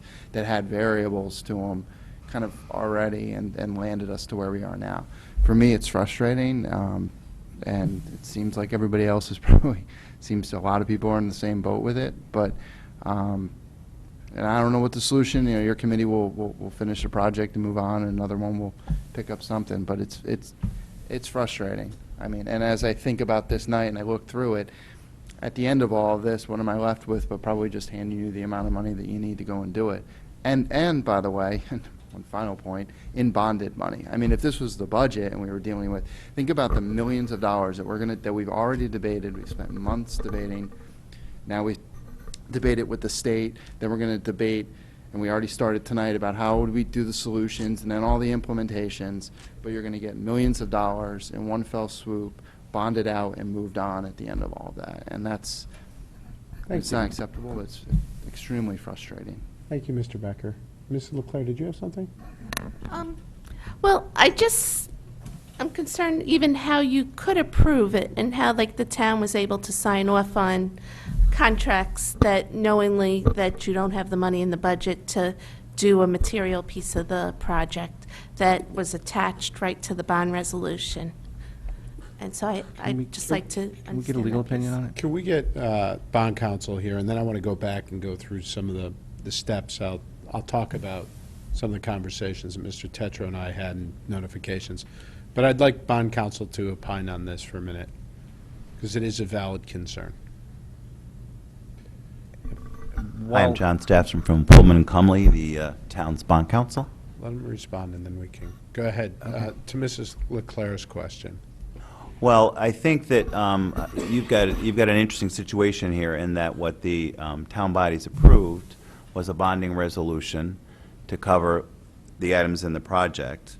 From our analysis and what we've heard, the building committee did not spend outside the resolution. The items that they spent the money on were all within the resolution. The issue here is that they didn't have enough money to do everything that was in the resolution. I mean, I think part of the issue here, if you look at it, is that actually what is attached to the bond resolution is the conceptual study from the initial architect, but it was not a fixed price contract. Some of our other clients, when they would come to and ask for an appropriation such as this, they would, have more than just a conceptual estimate. And I think what you really had here was a conceptual estimate, and I don't know if that's the normal process that the town follows or doesn't follow, but you had a conceptual estimate here that was approved. So your question is, did they spend above the resolution? I suppose if you're going to finish the project and do the parts of the project that now appear to be mandated to be done, you're going to spend beyond the resolution. But what they spent the money for was within the resolution. Oh, they didn't do the windows, which is a material piece to that resolution. Because they didn't have enough money to do it. But to me, you have to manage a budget so you can do all the different pieces within that resolution. Again, I think that what we saw as the unique part of this process was that what you again had before you, which I gather the boards all did consider, is it really was a conceptual estimate I more think your firm than... advised us on the bond resolution, I would think. I'm and- sure, Yeah. I'm sure. But it was a conceptual estimate more than it was a sort of a fixed-price contract. So in prior years, we didn't attach anything to our bond resolutions, and we had the difficulty that it could be read different ways, and things weren't getting done the way we wanted them to. So that's why we attached the plan that we approved with, that did contain a budget that had specific items listed. And so, because it's only a conceptual, that doesn't count. That's... No, I don't say it doesn't count. All I'm saying is from a bond council point of view, a resolution point of view, I mean, one of the questions that was asked of us was, you know, did the building committee do anything illegal, or did the building committee, and they clearly did not spend outside the resolution. If they had taken this money and used it to build turf fields at Ludlow, it would be outside the resolution. Everything they did was within the resolution. I think the real question here for this board to wrestle with, and the Board of Selectmen to wrestle with, is what type of control you exercise over your building committees. Well, who does the building Because- committee report to? First Selectman, I thought. Technically, That's the not- Board of Selectmen. Yep. Okay. I'm going to want to jump in a second, but I want to go to Mr. Walsh, then I'm going to go to Mr. Brown, then I'll go to Mr. Hopkins. So, John, legally under state law, if you realize that you don't have enough money to complete a project, you can just keep spending it, even though you can't complete it. So I could, Built three-quarters of our I bridge. can give somebody $11 million, and we have that conceptual plan of what we plan on doing. And I spend $10 million on floors, gold floors, with no intent ever to build a roof or walls. I'm allowed to do that under state law? The building committee's allowed to do that under state law once we give them the money? Because I thought, under our law, that we would, if you can't complete the building, you'd have to stop. The building committee would have to stop, and once they had knowledge that they could not complete this building, and come back to the town bodies at that point. But you're saying your interpretation under state law is, even though they knew that they could not complete the conceptual plan and what the town bodies had said that they could do, they could just spend it any way they want to spend it? No, I'm not saying that. What I'm saying is what they did do, they did not spend beyond the resolution, because they did spend it on the items that you had identified. No, but as long as they But- spend it, if they can't complete the building, they can spend it, as long as they spend it on things that were in there, and they can spend it on one or two areas that they alone choose. The more prudent course would have been for folks to come back here and to inform the boards that they did not have the money to complete what they thought was in the conceptual study. That would have been the more prudent course. Definitely would have been the more prudent thing. I'm asking you, under our laws of the state of Connecticut, statutory or case law, what does it say about that? I'm not aware of any statute that would suggest that they did anything that was a violation of state law. Okay. Okay? So if in the future, to prevent this, we're going to probably have to have you and your firm work on a lot tighter controls, right? So that it says that if they ever hear that they're going to go over, that they have to stop.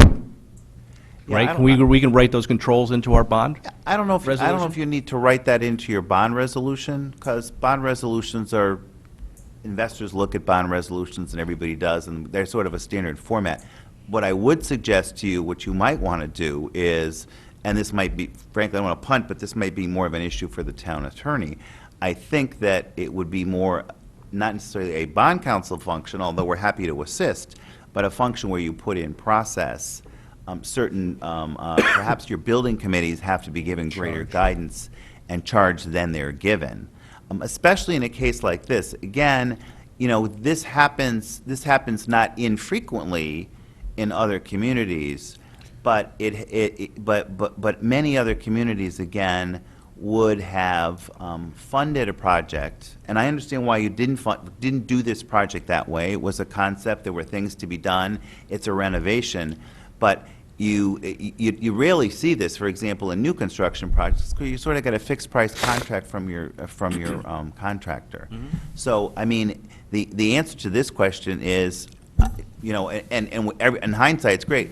I mean, the appropriation resolution might have been premature in this case. Yeah. What might have been the appropriate thing is to appropriate some money to do the architectural studies and the other things, and then to find out what the real cost was and have the discussion on the cost.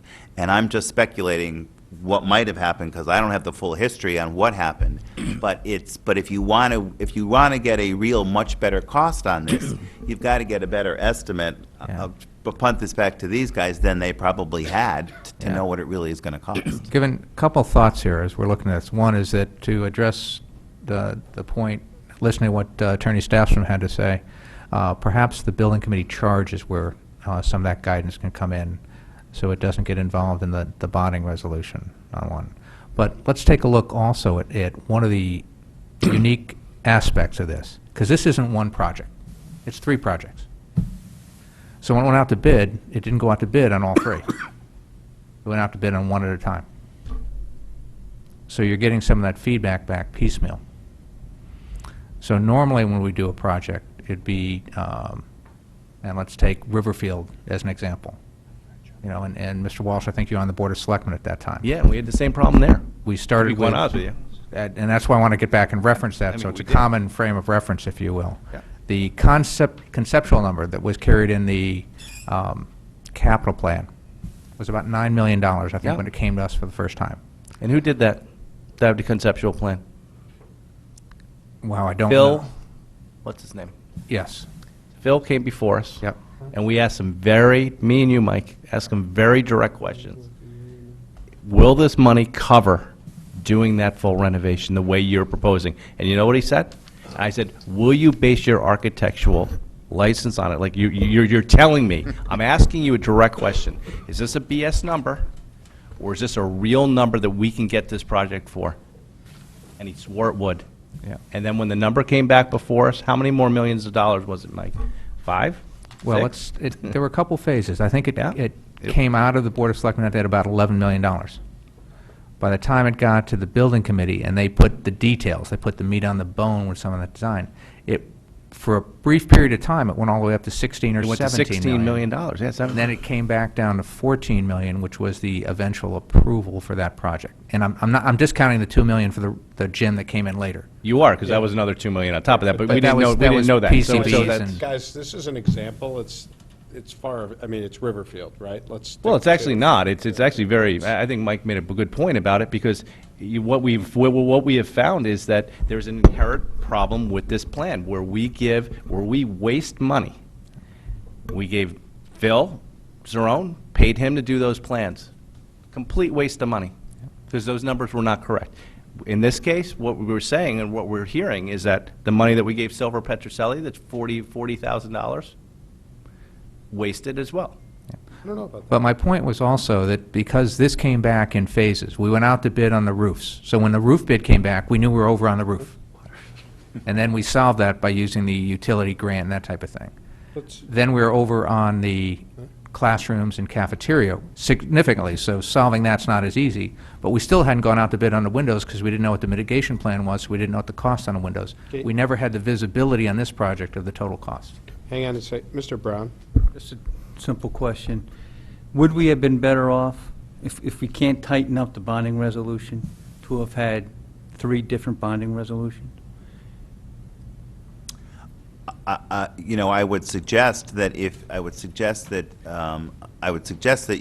you might have, what might have been a better course of action is to review 3 bids for the 3 parts of the project, because it sounds from what the first selectman is saying, is that the project was, each one of the, you know, I've sort of followed the course of what went over and what went under, and Mr. Flynn is looking and saying, no, no, no. Well, yeah, I am, because, and I want to get to Mr. Hopkins, because he's been patient. So let me go to you first, and then I'll come back with my thoughts on this. Thank you. I was reading Mrs. Gerber's timeline, which we all got earlier today, and she talks about a couple of times when the bids came back higher than what we were originally expecting. Is that right? On a couple of different parts of the project, like the roof, is that true? The roof, yes. Anything else? The other projects, the other phases of the project? The additions, yes. Okay. How much of the cost overrun was because the bids are just coming in higher than you expected, as opposed to doing more work or different types of work or different? That's hard to tell. I mean, it's hard to tell what the market is doing. You know, I think part of the roof bid was when we bid it, and we did realize, when we did go out to rebid, we did change the spec on it, but we also bid it at a more competitive time, and we had better bid coverage. So it's, you know, it's all speculation on what the market is. Well, you should know from what your estimates were versus what the actual bids came in, and how much more it was compared to how much more you're asking for tonight. I mean, how much of it is, how much of the extra amount you're asking for tonight because of the higher amounts of the bids? Understand what I'm saying? I don't. All right, so I mean, you have estimates for the total project, right? All right, and then the bids come in, right? Correct. So, and you're telling me the bids came in higher than your total estimates, right? Correct. So how much was that? How much more was the bids than the total estimates? And we're talking about we're talking about the revised concepts, right? You had estimates for those amounts, right? So from those revised concepts, how much more were the bids compared to what your estimates were for those revised concepts? I'd have to go back and pull the exact estimate values. I want to say $200,000 or $300,000 on the additions. The roof, after the rebid, actually came in less. So our estimate for the additions, recollection is about $6 million, $6.1 million. The actual bid numbers came in at somewhere around $6.4 million. Okay. This cafeteria, which you have 2 levels, do you recall what was the thinking behind why you did this at 2 levels instead of bumping it out or expanding as was previously said? Part of the perspective of the committee was in regards to its used as a community meeting space as well as obviously a school meeting space, and by incorporating the quote-unquote bi-level piece, then you can have different meeting areas at the same time, depending on whether it's community, school, or you can do both at the same time. That was a piece of it. You know, we heard coffee bar, smoothie bar. That wasn't ever an option. Thank God. In regards to it. I'm sure we'd all like 16-year-olds to be jacked up on lattes, but that, you know, that's, you know, wasn't even considered. So that was a major piece in terms of why it was. And, you know, the bi-level, as it is continuing to refer to, is essentially a 5-foot drop, 6-foot drop. Okay. I think it was asked before, but I'm going to ask again. What was the difference in the cost, do you know, between having this bi-level cafeteria versus expanding it? 1.1 million. 1.18, right? Well, they don't know what it would have cost. That's They what I didn't do heard. I that. thought they said they didn't know. Well, the 1.1 was Silver Petroselli's estimate versus The actual. cost. Actual, correct. So you don't know what makes that up, is what you're saying? Correct. Some of it is, in fact, the fact that it's bi-level, but perhaps not all of it, is what you're saying. One thing that you have to consider is Silver Petroselli's estimate was about 8 line items, and it said X number of square feet at Y dollars a square foot is... Yeah, I get it. I do want to go back to some of them. Mr. Hopkins, is your question answered? Yeah, I'm done. Thank you. Here's what I have, all right? And I'm gonna both be complimentary and understand, and then I'm gonna be a little bit uncomplimentary, all right? About the process as a whole, not individuals in this. Let's go to the timing of this. All right, first of all, and Mr. Sasser, this goes to your comments and me shaking your head during your comments. not because I disagree with you, you're not wrong in saying we could have broken this into 3 different groups, and we could have put different language into this. You know what?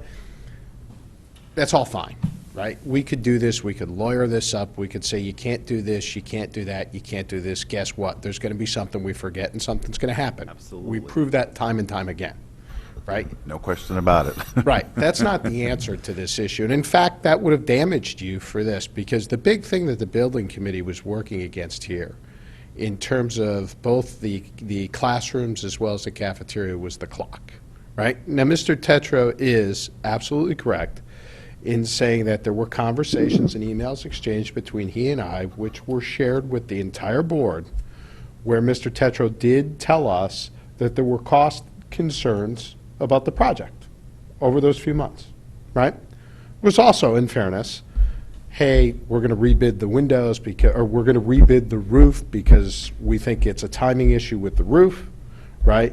We're going to value engineer this stuff down, right? We don't know what the windows are going to cost because the EPA study hasn't come back yet, so we're not sure. They're going to manage this tight. All fair? I'm paraphrasing what happened at the time, okay? But in fairness to the building committee, you guys did alert the first selectman, and you did say you were having cost concerns. It's not like you didn't tell them, correct?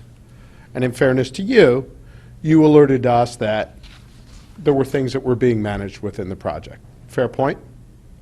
Okay. That's the complimentary part. The problem I have with this is we did, as Ben has referred to, we approved a bonding resolution that had a conceptual drawing attached to it. We went on a tour of the school and were told exactly what we were buying. You guys ignored it. You threw it out. And you said, we're going to get this redone and do our own conceptual drawing. Now, we were never told that. Never told that, guess what, we're going to go hire our own architect. We're going to start anew. We're going to do, we got this pot of money, and we're going to go out and we're going to get our own conceptual drawings done, and we're going to do it our way. And we're going to do it this way. Now, there might have been valid reasons for that. The courtyard thing, Mr. Hatzett's changed its mind. This community thing, whatever. We were never told. So now, all of a sudden, what we thought we bought for $11.8 million, which was a simple bump out, the rooms here, and new windows that had to be done 12 years ago, let alone today. Guess what? Cafeteria's dual, classrooms over there. Guys, we don't have the windows. Here's a bill for $3.8 million. How do you want to handle it? That's what this feels like. However you cut it, right, that's what this feels like. I think the time frame issue in getting this approved, I get it. You had to get it done. The kids were stacking up. But to just throw out the work that was done and not tell us, and not come back to the town bodies, I mean, this was attached to the bonding resolution, right? Attached to the bonding resolution. It's guidelines. We can go a different way. Guess what? I don't have the benefit of sitting here and saying, you know what? I agree. Your design is better. I like that better. What's the difference in cost? You don't know. Because the work was never done on the first conceptual guidelines, right? You don't know. And then value engineer, but we kept the second level. Really? I mean, who in the office was sitting there going, what are you guys doing? What does value engineering mean? Like, how do we keep the second level? Like, why is this over here? Why is this conceptual guideline different than what we have? Where was that? That's my problem with this whole thing. Not the fact that I think there was anything untoward in spending the money and not coming back for approval. I get it. That would have taken time that you guys didn't have. I don't get that. Yeah, I don't do that. I don't get it either. I get it from agree with the, that I get at it all. from the standpoint of they were running the clock. They went to the first selectman. They said, "This is what's going on. We don't know how much exactly. We don't know how much the windows are going to cost." I understand. I don't understand why the concepts were changed up front and what impact that had on the building. That's what I don't get. Okay. But when we were building the McKinley and Burr and the high schools, we were called in on a day's notice. We needed to make more funding, we needed to make a I get it. decision. We did several times, we came in on like a day's notice to approve extra funding, whatever needed to be done. And I was perfectly fine with that, and I did it. Yep. And so that's where I have a major problem with what happened. I'm not defending it, I'm just saying on the status of things that bother me more, what bothers me more is the outright changes at the front of what I thought I was approving and what we ended up building. So what I like to get to is how do we stop it again? That's why the reason for my questions on the bonding resolutions. Maybe we can't get there tonight, we're not going to. But we need to find a way to straighten this and streamline this process so this doesn't happen again. Well, and that's why I asked who the building committee reports to, and I'm not trying to, they report to the Board of Selectmen or to the First Selectman or whatever. It's kind of, when did you realize, and I'm not, again, this isn't, I'm trying to understand the process. When did you realize that the actual, what was being built was in no way what we thought we were getting in terms of the design of it? Yeah, I don't mean to speak for the entire board. I'm not sure we had a clear picture on that in terms of, because everything was, came through from the concept and listening to the building committee. You know, they didn't really have any buy-in on the original number. I'm not saying the 'Cause- number, I'm saying the design. I know, but it's all part of that, Tom. They didn't have any buy-in on a number, so the fact that this number was higher just points to a bad concept and a bad estimate for that concept. Well, we don't know that because we never actually got the Right, but that's- direct cost for the original concept. Right, but there's no basis for saying that anything could have come in less than this from that standpoint. I understand it. So but as it's- we were going through that, we heard the numbers back first.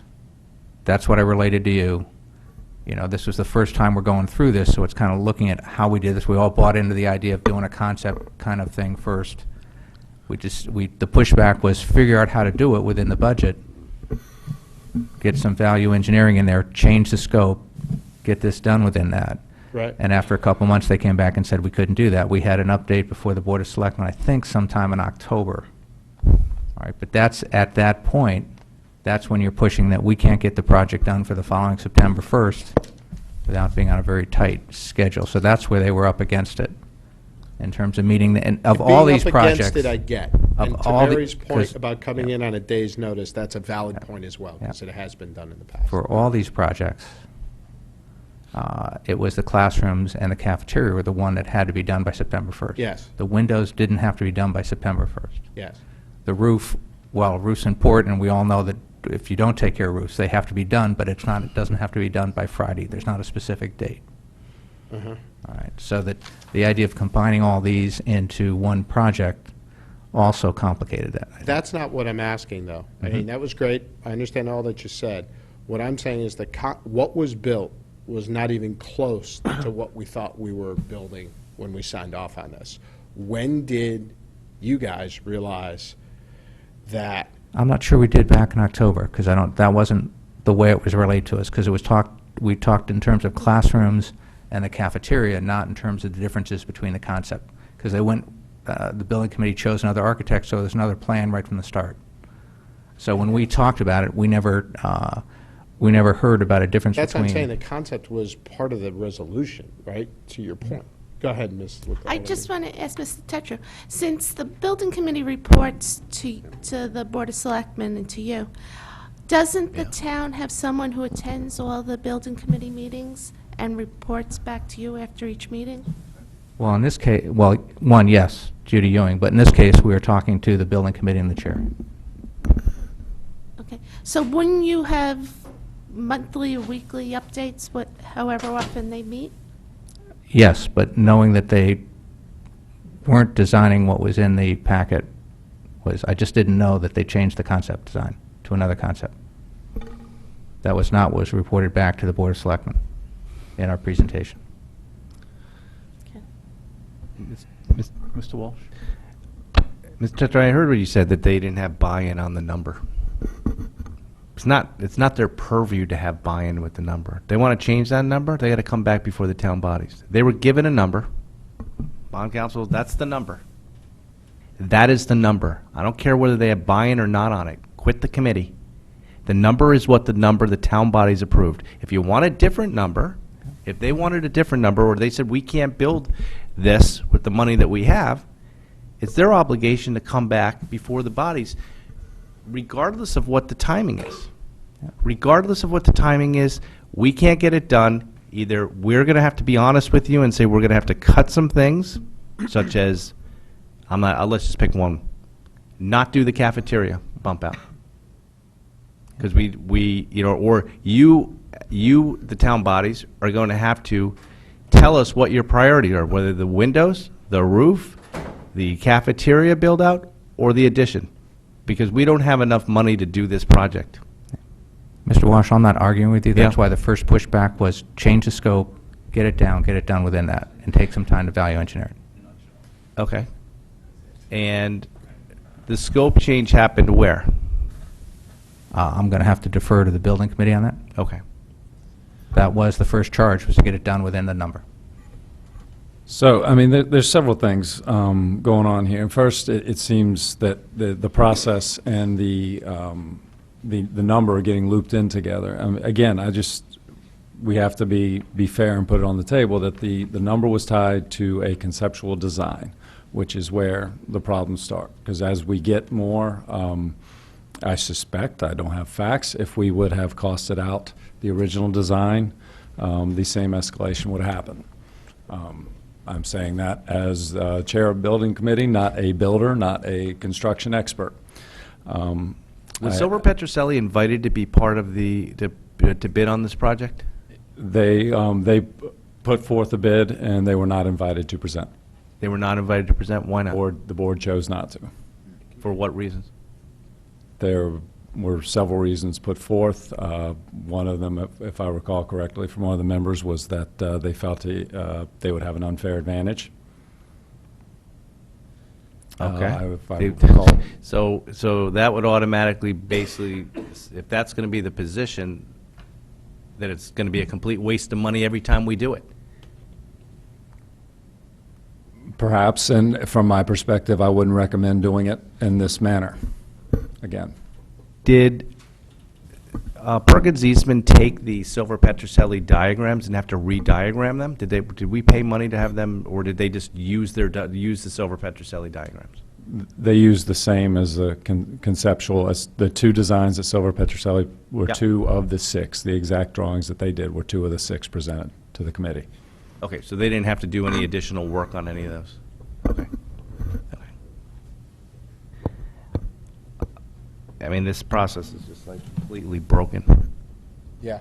It's completely like broken. Yeah. Like, it's broken. Unless we're going to start putting 40% contingencies on stuff. It's completely broken.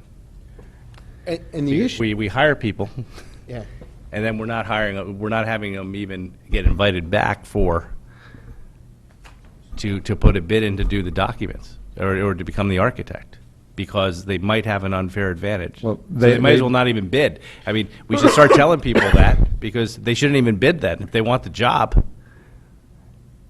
Okay, I think I misspoke. So they were one of, I believe we had 11 architects who bid. Silver Petroselli offered to explain at a prior meeting the documents. The committee chose not to invite him to explain, invited him to bid. He bid, the firm bid, along with 11 architects. The Silver Petroselli did not make the final 4 to present. Okay, but you already said one of the board members seemed to have been tainted to think that they had an unfair advantage Well, to become one of the 4. They feared that if he presented to, or whoever it was from the firm, presented the original to the board and explained the justification, that would give an unfair advantage. There was a comment made. Give an unfair advantage to what? For the final selection for the process. Who cares? Is there a legal reason that that's a problem? Our job isn't to worry about whether they have an advantage, it's to get the best outcome. And as part of their bid, they were not selected to present because the committee did not feel they were one of the top 4.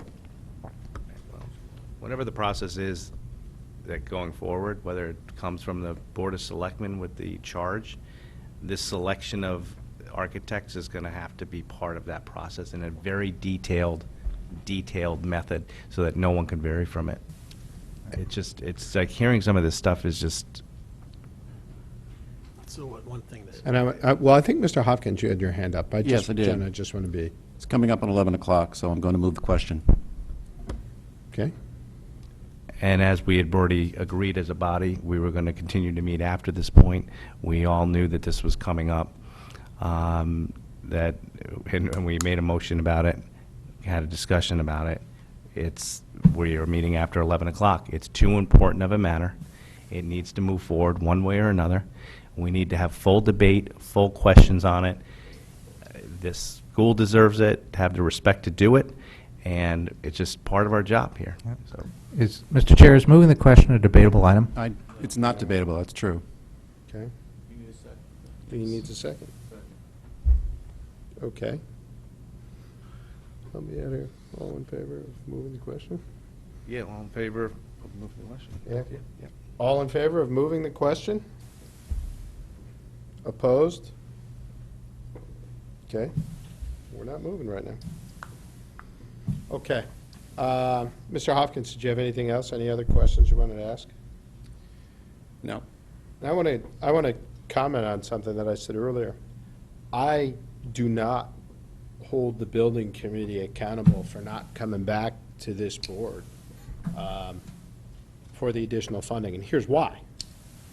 Because they report to the Board of Selectmen and the First Selectman, and they did notify the First Selectman, and it would be up to the First Selectman to decide whether he thought it was appropriate and required to move it back before the rest of the bodies.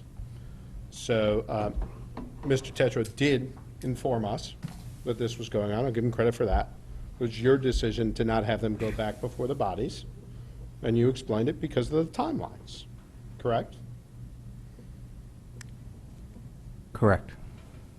So, you know, And it wasn't my decision. It was done in conjunction with the building committee in terms of looking at what their options are and going to the Board of Ed and getting the ed spec changed was one of the ways to do that, so the project moves forward. I understand. Because they were going to have to go back to the boards to get any additional money at that point. Right. I just want to make sure that it's clear that you guys did your jobs in telling the appropriate people that you were supposed to tell about what was going with the cost overruns.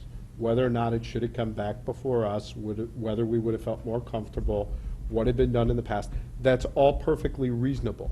I'm just trying to say, as it relates to the building committee, I think in that thing, you guys did the right thing.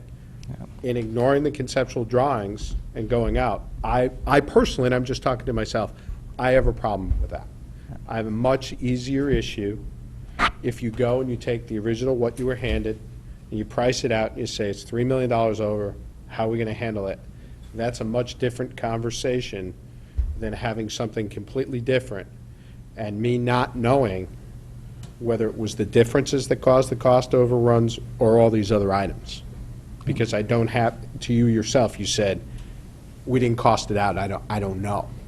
And that's one of the challenges in coming back, because when you look at this, the way this is organized, because it's really 3 unique projects, they didn't have an overall cost coming back, because the PCB mitigation component wasn't defined by the EPA, consequently it wasn't priced out at this end, plus there wasn't a bid. So all they knew I'm going to go to you. was that they had classrooms and a cafeteria that they had to get done by September 1st, and they had enough money to finish that. But what they also knew, according to the construction manager tonight, was the cost of just those 2 items were way over. Right. And they also knew that the design of those way 2 items were materially different than what was originally in the conceptual drawings that were part of the appropriated resolution. Yeah, that piece was not clear to the Board of Selectmen. So you didn't realize either that there were material differences with the cafeteria and even the placement of the classrooms. Correct. Okay. So All right, all, Those were not part of the changes that, or reasons for a cost increase that were covered with the Board of Selectmen in that October meeting. But we also didn't have another number to come back to. because At some it hadn't point, been priced you out. have to come back to a number and say, look, we want an increase, okay, how much? Well, we're not sure. Yep, All right, so it's got to be a real number in the back end. yep, Excuse me, Mr. Flynn, point of order? yes. The vote we took earlier this evening to extend the meeting beyond 11, that was a vote to suspend the rules, correct? Yes. That requires a two-thirds vote, doesn't it? I think we got a two-thirds vote, didn't we? You had 5. Oh, we missed the sixth. We have 8 people here. By my calculation, you would need 6 in order to have a two-thirds vote. I don't disagree with your calculation. Is it two-thirds, though? I'd have to look at Robert's rules. 6 and 3 would be two-thirds. Yeah, no, I know, thanks for that. I realize math is not your strong point. I know. Is it two-thirds to suspend the rules? I believe you might be right. I believe it is. I just calculated 8 times .66 is 5.28, which means you need more than 5. So Yeah, I that means agree. we need 6, so we didn't get it. Yeah, no, I don't We have to- disagree with you. I don't disagree with you. So the question. So then we can't, no, the question hasn't been called. No, we Well, I- can't vote? No, we can't vote. We have to Yep. suspend this meeting, and we'll take it up some other time. Yep, And we'll figure it all out. Sounds like a great idea. okay. So we are done at 10, Good job. at 9 after 11. Yep, that's great. So I will be in touch, and thank you for that, because I thought we had 6 versus 3, so I appreciate that. So we are done at 11:09. Yep. And we'll have to take this up at the next meeting. Do I have a People mo- have time. Do I have a motion to adjourn? Oh, motion adjourned? Sure. First, do I have a second? Mr. Stone? All in favor of adjournment? Those opposed? I oppose. I oppose. But it's 11 o'clock. We're done. We're done, everybody.